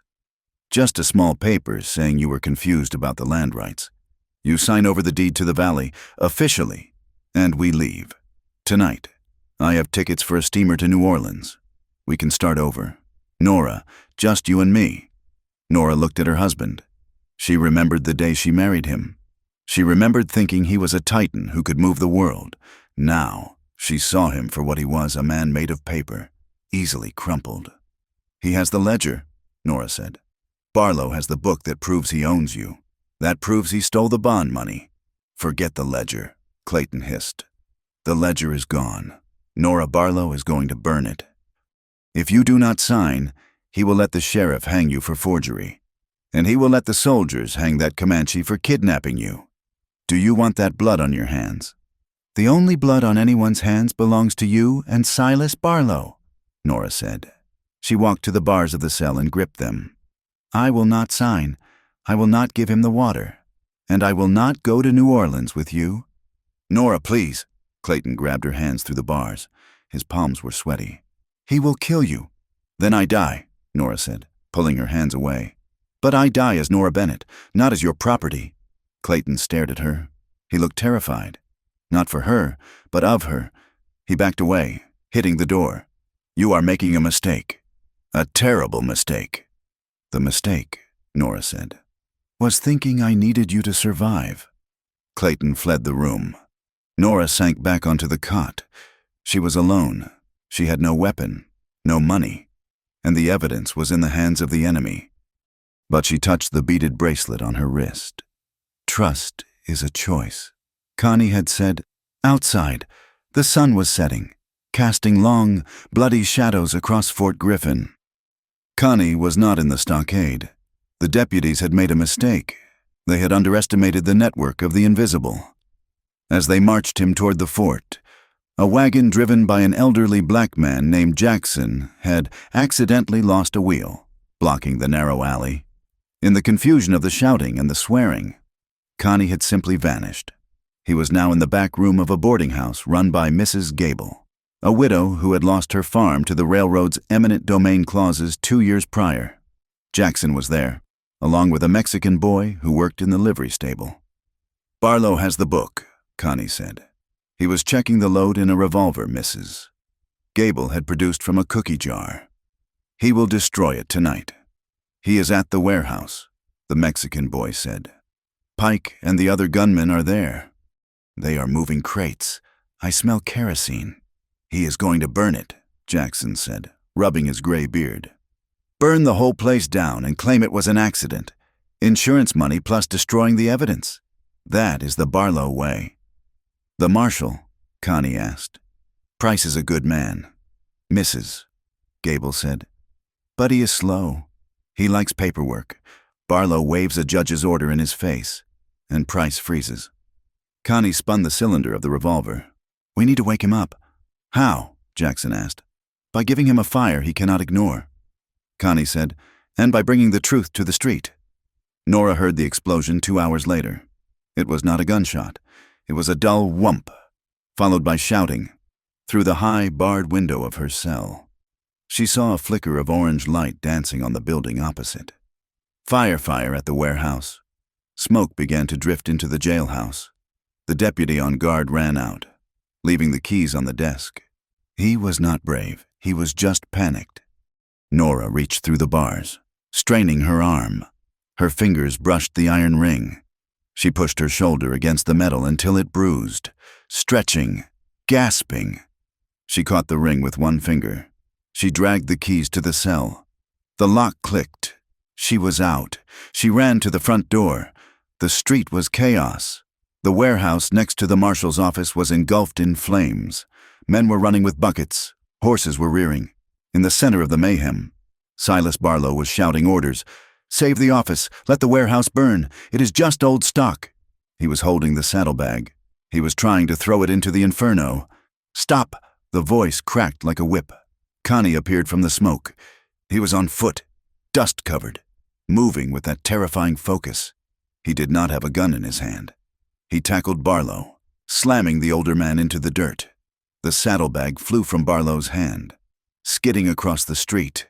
Pike, the gunman, emerged from the crowd. He raised his pistol, aiming at Connie's back. No! Nora screamed. She did not run away. She ran toward the danger. She dove for the saddlebag. Pike turned his aim toward her. Bang! Pike's hat flew off. Marshal Gideon Price stood on the steps of his office, a smoking Colt peacemaker in his hand. Put it down. Pike, I will not have murder in my street. Pike hesitated. In that split second, Connie rolled off Barlow, swept his leg out, and knocked Pike's feet from under him. Connie was on him instantly. A knife pressed to the gunman's throat. The crowd froze. The fire roared. Casting a hellish light on the scene, Nora stood up. She held the saddlebag. She ripped the buckles open and pulled out the black ledger. Marshal Price, she shouted, her voice trembling with adrenaline. You want to know who started this fire? Look at this. She opened the book. She did not need to read it. She knew the pages by heart. Page 42, she screamed to the crowd. Silas Barlow paid $2,000 to the surveyor to declare the South Valley uninhabitable, so he could buy it for pennies. Page 10, a bribe to the bank manager to freeze the assets of the local farmers. The crowd murmured. These were people who had lost money, people who had been squeezed. She is lying, Barlow yelled, scrambling to his feet, dusting off his suit. She is a hysterical woman, a forger. And this? Nora pulled out a loose paper from the book. A note signed by my husband, Clayton Bennett, acknowledging that the collapse of the bond market was known 3 weeks ago. They sold you worthless paper while they cashed out. She turned to where Clayton was cowering behind a water trough. Tell them, Clayton, tell them the truth for once in your life. Clayton looked at the angry faces of the townsfolk. He looked at Barlow, who was signaling him to shut up. Then he looked at Nora. She stood illuminated by the fire, fierce and untouchable. He made me do it, Clayton sobbed, pointing at Barlow. He said he would ruin me. He has the water rights. He wanted the water for the steam engines. The crowd turned toward Barlow. It was a collective movement, a shift in the air pressure. Barlow reached for a derringer in his vest pocket. Connie, still holding Pike down, looked up. He did not shout. He simply threw the knife. It was a motion so fast it was a blur. The blade buried itself in the wooden post inches from Barlow's ear. Barlow froze, his hand half raised. The next one does not miss, Connie said. His voice was not loud, but it carried over the roar of the fire. Marshal Price stepped down. He took the gun from Barlow's shaking hand. Silas Barlow, Clayton Bennett, you are under arrest. Deputies moved in the real ones this time, shamed into duty by the marshal's presence. They handcuffed the two men. Clayton looked back at Nora as they dragged him away. Nora, I did it for us. I can fix this. Nora looked at him. There was no anger left, only a profound pity. You lost your money overnight, Clayton, but you lost yourself a long time ago. There is no us. There is only you, and the lies you told. The fire was dying down, controlled by the bucket brigade. The adrenaline began to fade, leaving Nora shaking. She looked around. The townspeople were staring. They were not cheering. They were looking at the white woman standing next to the Comanche warrior. There was judgment in their eyes, suspicion, the deep-seated racism of the frontier. A woman in the crowd whispered loudly, "She was traveling alone with him for a week. You know what that means." "Shameless," another muttered. Nora felt the sting of it. She clutched the ledger to her chest. Connie stood up. He retrieved his knife from the post. He walked over to her. He did not touch her, but he stood beside her, shoulder to shoulder. He looked at the crowd, meeting every pair of eyes until they looked away. "Are you all right?" he asked her, his voice low. "They hate us," Nora whispered. "They fear us," Connie corrected. "Because we are free, and they are still owned by their little rules." Nora looked at the man beside her. She looked at the beadwork on her wrist. She raised her chin. "Let them look," she said. "I am not looking down." Marshal Price approached them. He tipped his hat to Nora. Then, slowly, deliberately, he turned to Connie and nodded. It was not a salute, but it was an acknowledgement. "I will need that book, Mrs. Bennett," Price said. "You can have it," Nora said, handing it over. "But I want a receipt, and I want it witnessed." "You have my word," Price said. Nora turned to Connie. "It is done. The paper part is done," Connie said. He looked toward the dark horizon beyond the town. "Now comes the hard part. Living." They stood there in the smoking street, an outcast widow and a warrior, while the town of Fort Griffin tried to decide whether to stone them or thank them. And for the first time in her life, Nora Bennett did not care what the verdict was. The wheels of justice in the American West were square and rusted. But once they began to turn, they crushed everything in their path. In the days following the fire, the telegraph lines out of Fort Griffin sang a constant, electric song. Messages flew to St. Louis, to Washington, and to the federal circuit courts. The ledger, scorched at the edges but miraculously intact, had done its work. Copies were made by clerks with cramping hands, witnessed by Marshal Price, and locked in 3 separate safes. Silas Barlow was no longer a titan of industry. He was a man in a cell, frantically dictating telegrams to lawyers who were suddenly unavailable to take his business. The invisible web of protection he had spun around himself had been severed by the sharp edge of the truth Nora Bennett had carried across the desert. Clayton Bennett sat in the adjacent cell. He had stopped shouting about his innocence. He sat with his head in his hands, a man who had gambled his soul for a seat at the high table and had been left with nothing but splinters. But while the legal victory was absolute, the social verdict was far more complicated. Nora walked out of the marshal's office into a morning that felt brittle. The air was cold, signaling the early turn of the season. She was a free woman. The charges of forgery had been dropped. The bank, under federal pressure, had released the lien on her dowry land until the fraud investigation was complete. Technically, she had won. She walked toward the general store to buy thread. She needed to mend her dress, which was still the only garment she owned. As she stepped onto the boardwalk, conversation stopped. 2 women in bonnets turned their backs, studying a display of ribbons with sudden, intense fascination. A man sweeping the front of the saloon paused, leaned on his broom, and spat a stream of tobacco juice onto the wood just inches from Nora's boot. She entered the store. The shopkeeper, a woman named Mrs. Gable, not the kind widow who had hidden them. But her sour-faced sister-in-law looked up from the counter. "We are out of thread," Mrs. Gable said flatly. Nora looked at the shelf behind the woman, where rows of spools sat in plain sight. "It is right there, Mrs. Gable, the blue cotton." "That is reserved," the woman said, her eyes hard, "for customers who do not shame the town." Nora felt the heat rise in her cheeks. It was not the flush of embarrassment, but of anger. My money is as good as anyone else's, and my name has been cleared by the United States Marshal. The Marshal judges the law. Mrs. Gable sniffed. Decent folks judge the conduct. You spent a week in the wild with a buck, sleeping under the same stars, riding the same horse. We know what that means, Mrs. Bennet, even if you pretend you do not. Nora stared at her. She thought of the cold nights where Connie had slept on the other side of the fire to protect her honor. She thought of the water he had given her before he took a sip himself. You are right, Nora said quietly. You know nothing about what it means, and I will not spend a penny in a place that values gossip over truth. She turned and walked out, her head high, but her heart stinging. Connie fared worse. He was not allowed to stay within the town limits after dark. The mayor, a man who had once accepted drinks from Barlow, had issued an ordinance citing public safety. Connie had set up a small camp by the river, a mile out of town.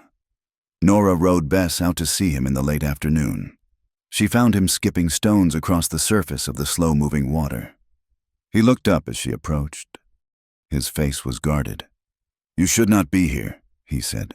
The townspeople. They are talking.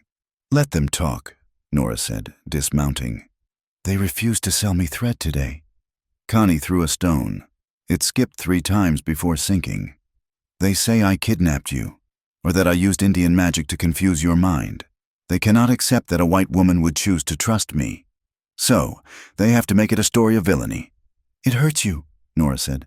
I see it. It does not hurt me. Connie lied. He wiped his hands on his trousers. I am used to the wind blowing cold, but it hurts you.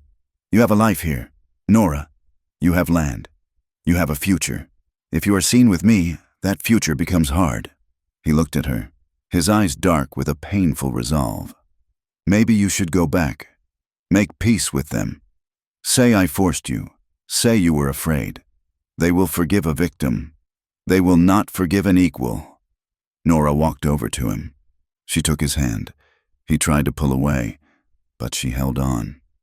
I spent 10 years trying to be what Clayton wanted, she said. I spent 10 years smiling when I wanted to scream, wearing silk when I was cold.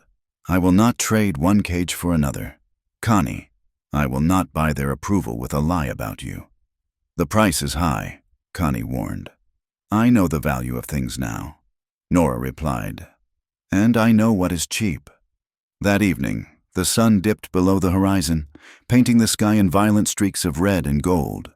They sat by Connie's small fire. The river murmured beside them, a soothing counterpoint to the harshness of the town. It was a quiet moment, carved out of the chaos. There were no gunmen, no lawyers, no judging eyes, just the smell of wood smoke and the presence of the other. Connie roasted a rabbit he had caught. He offered her the best portion. They ate in silence, but it was a comfortable silence, filled with the ease of 2 people who had seen each other at their limit and had not looked away. What will you do? Connie asked. When the judge is finished, I am going back to the valley, Nora said. To my land. Barlow's claim is void. It is mine again. It is a lot of work for one woman. Connie nodded. I am not afraid of work, Nora said. She looked at him across the flames. But I do not want to do it alone. The air between them shifted. The tension that had been building since the night in the stone crevice, the night of the storm, finally broke. Connie moved around the fire. He sat beside her. He reached out and touched the side of her face, his thumb tracing the line of her jaw. His hand was rough, scarred from a life of survival, but his touch was reverence. Nora, he breathed. She turned into his hand, closing her eyes. I am here. He kissed her. It was not the desperate kiss of the refugee camp.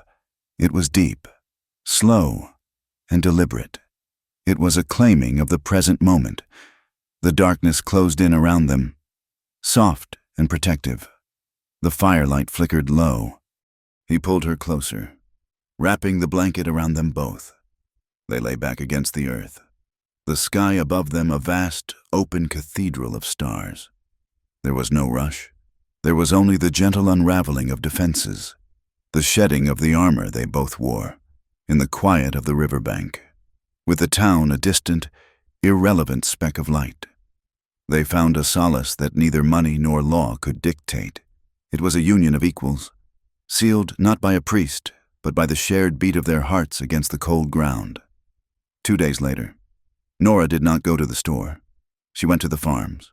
She rode to the Miller place, a small homestead on the edge of the irrigation ditch Barlow had been trying to seize. John Miller was sharpening a scythe.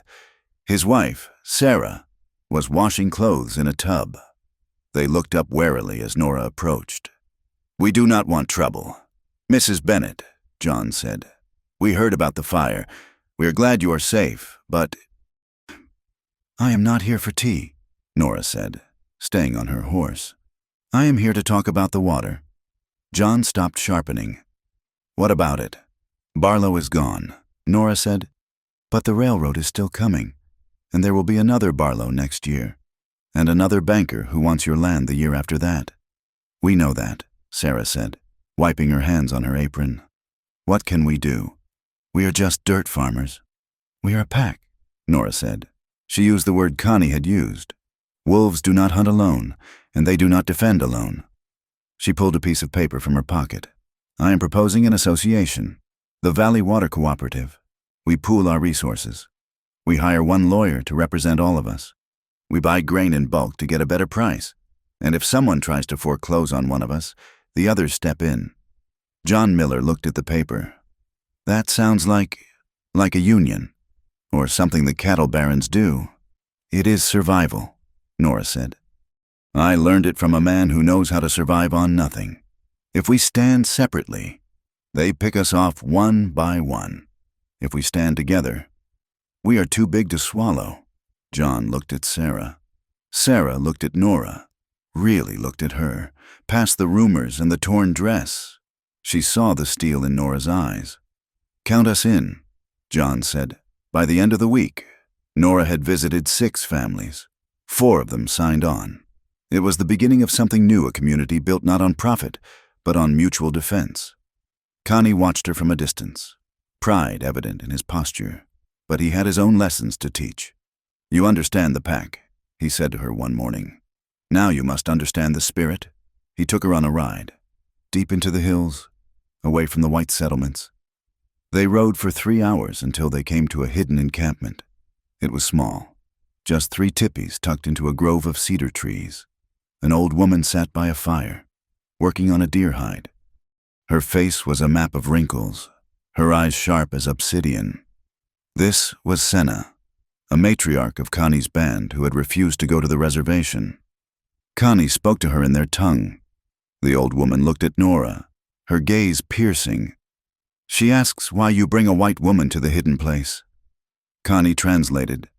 "Tell her," Nora said, "that I am tired of the white man's lies. I want to know what is true." Senna listened to the translation and chuckled. She beckoned Nora closer. She reached out and touched the beaded bracelet on Nora's wrist, the one Connie had given her. "This is a promise," the old woman said in broken English. "Paper burns, words fly away on the wind, but this—" She tapped the beads. "This stays. You wear his life on your arm." "I know," Nora said. "Freedom is not doing what you want," Senna said sternly. "That is for children. Freedom is doing what is right when no one is watching. It is living so that you do not have to look down when you meet the sun." She looked at Connie. "He has walked a long road alone. He has forgotten how to sit by the fire." Then she looked at Nora. "Maybe you are the wood that brings the warmth back." They stayed for the afternoon. Nora learned how to scrape a hide, how to listen to the birds to know if riders were coming. It was a baptism into a world that operated on a different frequency, a world where honor was currency and the land was a relative, not an asset. Nature, however, had one final test for the season. It came in the form of a blue norther, a sudden violent freeze that swept down from the panhandle. The temperature dropped 40 degrees in 2 hours. The rain turned to sleet, then to hard, biting ice. It was night. Nora was at her small cabin, which she had reclaimed. Connie was in the barn, repairing a stall door. A frantic pounding on the door startled them. It was John Miller's son, a boy of 12.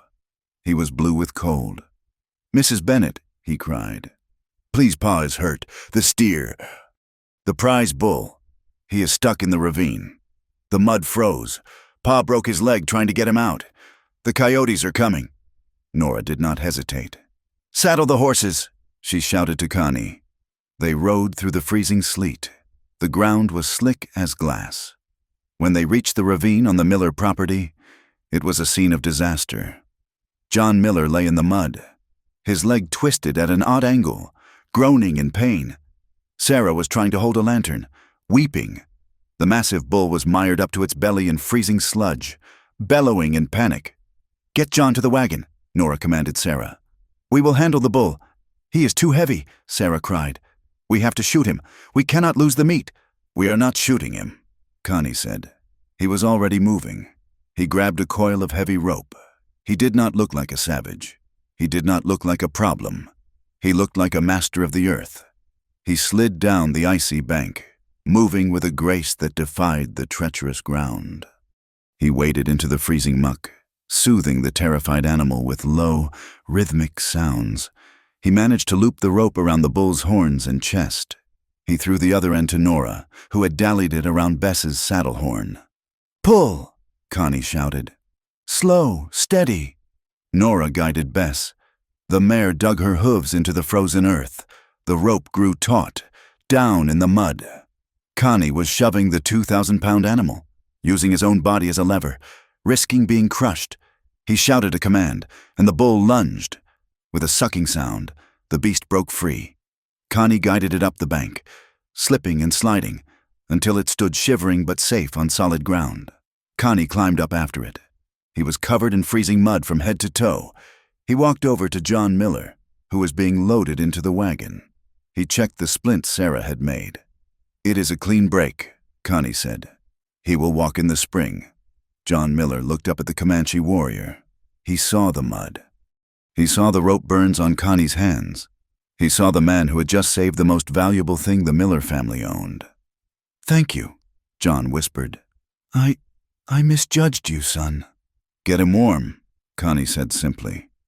The next day, the story spread. It was harder to call a man a devil when he had pulled your neighbor out of the ice. The stares in town became less hostile, more curious.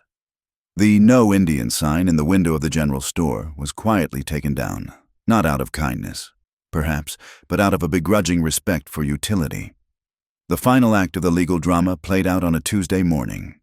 A wagon with barred windows arrived to transport the prisoners to the federal penitentiary in Leavenworth. Nora stood on the boardwalk. She wore a simple wool dress, practical and clean. Connie stood beside her, his rifle back in its scabbard, his head uncovered. Silas Barlow was led out first. He looked smaller without his fine suits. He glared at Nora, but said nothing. His power was broken. Then came Clayton. He looked old. He shuffled in his chains. When he saw Nora, he stopped. The deputy tried to shove him forward, but Clayton resisted for a second. "Nora," he said. His voice was a rasp. "Goodbye, Clayton," Nora said. Her voice was steady, devoid of malice. "I almost had it," Clayton muttered, his eyes unfocused. "Another week. I almost had it all." "You never had anything," Nora said softly, "because you never knew what was enough." He was loaded into the wagon. The driver cracked the whip, and the vehicle lurched forward, carrying the ghosts of Nora's past away into the dust. She watched until the wagon was a speck on the horizon. Then she turned to Connie. The town was behind them. The valley lay ahead. "They are gone," Connie said. "Yes," Nora replied. "They are gone." "The winter will be hard," Connie said, looking at the gray sky. "The cattle are thin. The money is short." "We have the land," Nora said. "We have the water. And we have the pack." She looked at him. The question that had hung over them, "What are we?" was still there, but it no longer felt like a burden. It felt like a promise. "Where will you stay?" she asked him. Connie looked at the cabin in the distance, then at the hills where his ancestors slept, and finally at the woman standing beside him. "I will stay where the truth is," he said. He offered her his arm, a white man's gesture, performed with a Comanche's dignity. Nora took it. They walked down the street of Silver Junction together. People watched. Some frowned. Some whispered. But the Miller boy waved from a wagon, and the sheriff touched the brim of his hat as they passed. They were not fully accepted. They perhaps never would be. But they were no longer running. They were walking, step by step, into a life that was entirely, dangerously, and beautifully their own. The winter of 1884 broke on a Tuesday. It did not retreat quietly. It cracked and shattered under the force of a warm wind that swept up from the Gulf, melting the ice in the ravines and turning the dry creek beds into rushing veins of silver water. The valley, which had been a landscape of gray iron and white frost for 4 months, exploded into green. The mesquite trees put out fresh, feathery leaves. The wildflowers, bluebonnets, and Indian paintbrush pushed through the red earth with a violence that spoke of resurrection. Nora Bennett stood on the porch of the building she now owned. It was not the grand Victorian mansion Clayton had started to build on the hill. That skeleton of ambition still stood there, half-finished, its bare ribs bleaching in the sun, home only to owls and field mice. Nora had no use for it. It was a monument to a man who wanted to be a king. Nora lived in the valley, in the original homestead cabin which she had expanded and reinforced. But the building she stood on now was new. It was a sturdy structure of rough-hewn pine, located right at the crossroads where the trail from Fort Griffin met the wagon road to the western settlements. Above the door hung a sign painted in neat, black letters, Valley Exchange. Fair trade, general goods. There was no Bennett on the sign, just the valley. Inside, the shelves were stocked not with expensive silks or imported brandies, but with the things people actually needed to survive. There were sacks of flour, barrels of nails, coils of hemp rope, sturdy cotton fabric, and boxes of ammunition. Nora walked inside, checking the inventory. Her hands were no longer soft. They were calloused, the nails short and clean. She wore a dress of durable calico, and on her feet were work boots, not slippers. The door opened, the bell chiming brightly. It was Sarah Miller. She looked tired, but she was smiling. She carried a basket of fresh eggs. "Morning, Nora," Sarah said, setting the basket on the counter. "The hens are laying like they know Easter is coming. 4 dozen." Nora took a ledger from under the counter. It was not the black book of secrets she had carried across the desert. It was a simple brown notebook. "The market price in Fort Griffin is 12 cents a dozen," Nora said. "But the transport eats up 2 cents. I will give you 11 cents cash, or 13 in trade credit." Sarah nodded. "I will take the credit. We need seed corn." "Deal," Nora said, writing the numbers down. This was the new way. There were no hidden fees, no compound interest that strangled a family in their sleep, no handshakes that meant one thing and contracts that said another. It was commerce stripped down to its bones value for value. As Sarah gathered her corn, she looked out the window toward the corral. Connie was there. He was working with a young colt, a skittish bay that belonged to the blacksmith in town. Connie moved around the horse with a fluid, quiet grace. He did not break the horse's spirit. He invited the horse to join him. He held a lead rope, talking low, his hand resting on the animal's withers. "He has a way with them," Sarah said softly. "John says that colt threw 2 cowboys last week. Look at him now, gentle as a lamb." "He does not fight the fear," Nora said, watching the man she loved. "He listens to it." Sarah adjusted her bonnet. "You know, Nora, people are still talking about the 2 of you." "I know," Nora said without looking away from the window. "But," Sarah added, pausing at the door, "they are also talking about how you lent the seeds to the Parker family when their crop failed, and how Connie found the Widow Gable's milk cow when it wandered off. The talk is softer now." "We do not do it for the talk, Sarah," Nora said. "I know," Sarah replied. "That is why it is working." The news of Clayton Bennett arrived with the first stagecoach of April. It was not a letter from him.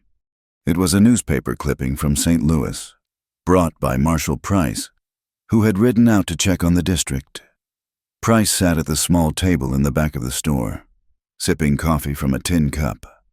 Thought you should see it, the marshal said, sliding the paper across the table. Nora picked it up. The headline was small, buried on page 4.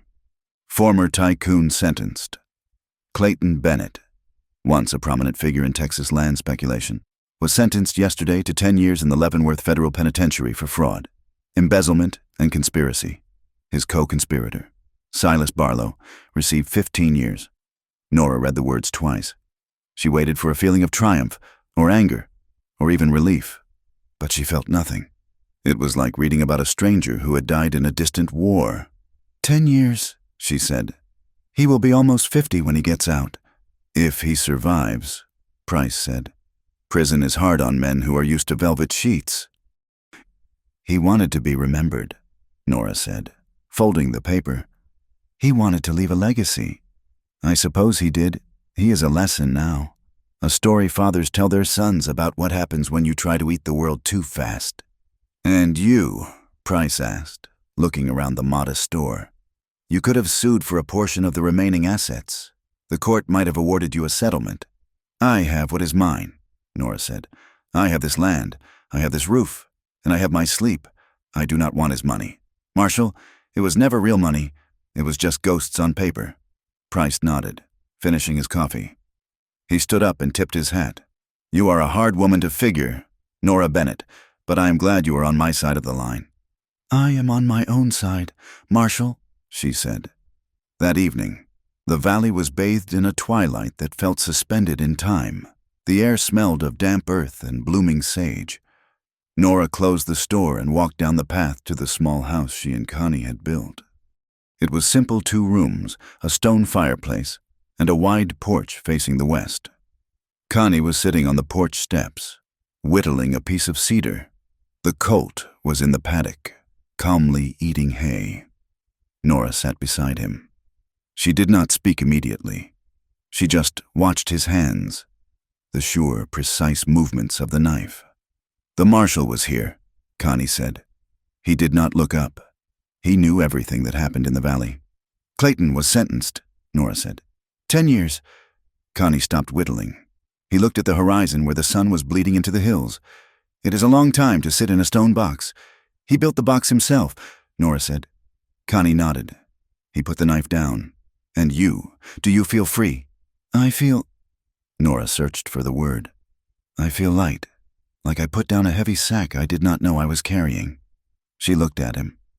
Do you ever think about leaving, going north to the reservation to be with the rest of your people?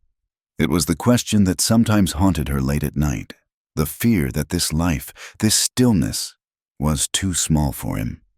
Connie turned to her. His face had weathered in the months since the trial. There were new lines around his eyes, etched by the sun, but his gaze was as clear as the creek water. My people are where the spirit is, he said. Some are on the reservation, yes, but they are in cages there. They are told where to walk, what to eat. That is not living. He gestured to the open land before them. Here, I wake up and I choose. I choose to work. I choose to ride. I choose to be with you. He took her hand. We have a rule. Nora, you remember. No saviors, she whispered. No saviors, he repeated. I do not stay here to protect you. You do not need protection anymore. You can shoot as straight as I can. You can run a business. You can stand up to a marshal. He squeezed her hand. I stay because this is where my heart breathes. We are partners. We walk side by side. If I wanted to go, I would go. If you wanted me to leave, you would say it. I choose you, Nora said. Every morning, every night. Then that is enough, Connie said. He reached into his pocket and pulled out a small pouch. I have something, not from the store. He opened the pouch. Inside was a single eagle feather, trimmed with leather and dyed quills. It was not a decorative trinket. In his culture, it was a badge of high honor, usually reserved for warriors who had performed a great deed or elders who carried wisdom. I spoke with Senna, he said. She sent this. Nora took the feather. It felt weightless, yet it carried the heaviness of centuries of tradition. She gave you a name, Connie said softly. In the old way, we do not use paper for this. We use the wind. What is it? Nora asked. Pia que tu, he said. It means she who stands against the current. Tears pricked Nora's eyes. It was not a title of nobility. It was not a deed to a property. It was an acknowledgement of her soul. It was a declaration that she was seen, understood, and accepted by a people who had every reason to hate her kind. It is the greatest gift I have ever received, she said. Money cannot buy a name.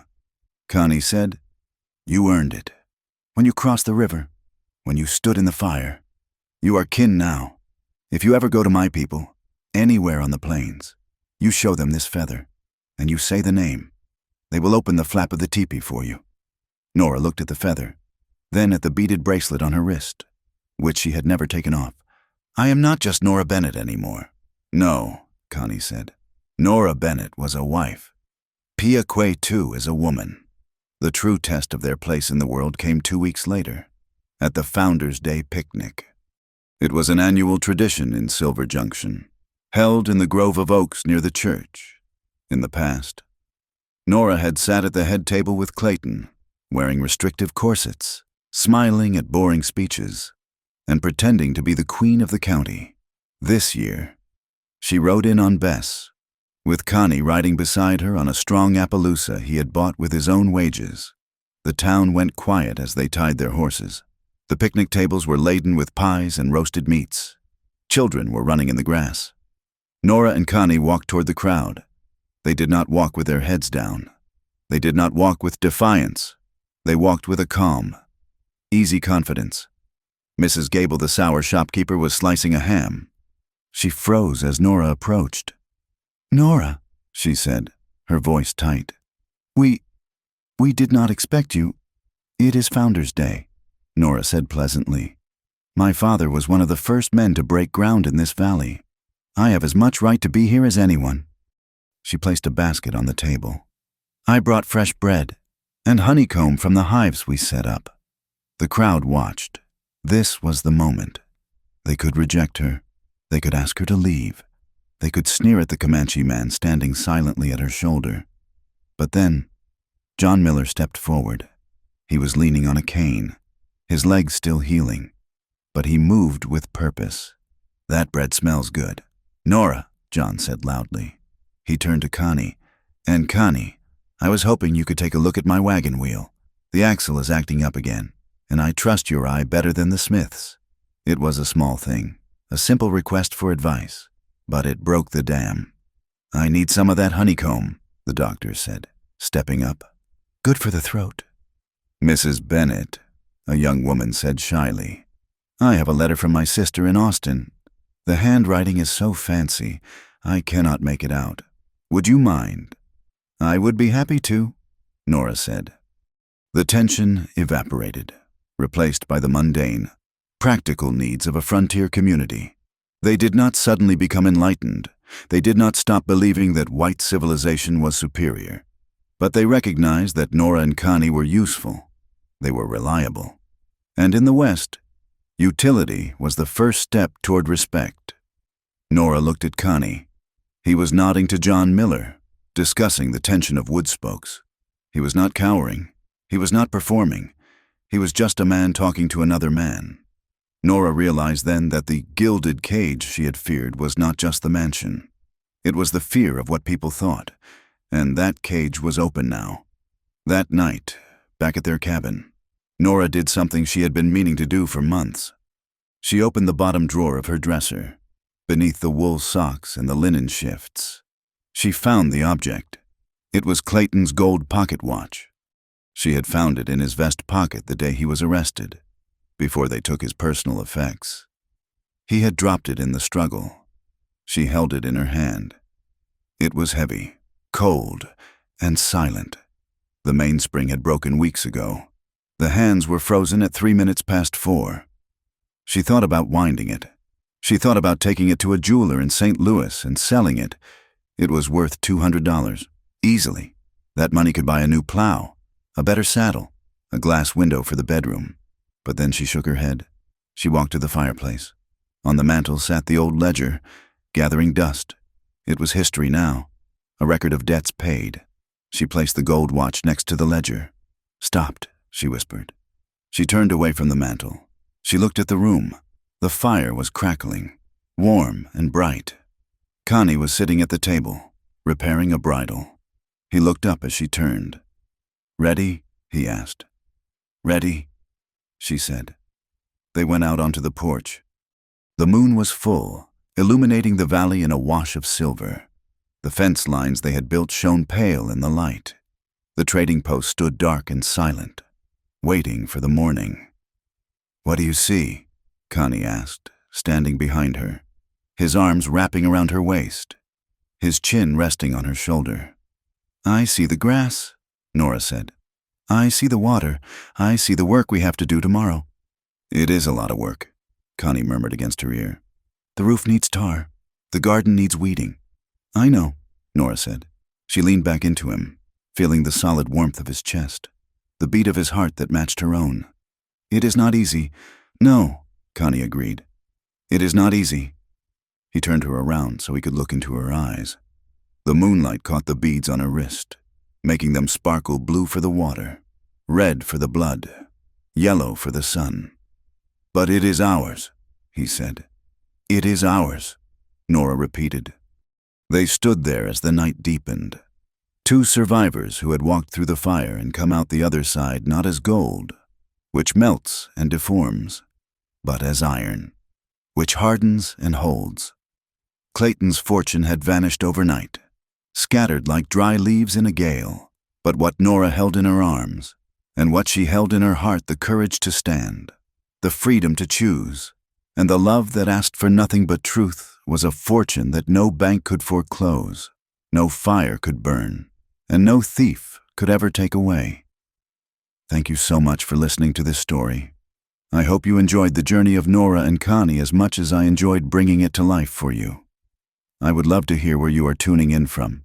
Are you listening from the busy streets of New York, the quiet countryside of England, or perhaps somewhere in Asia or South America?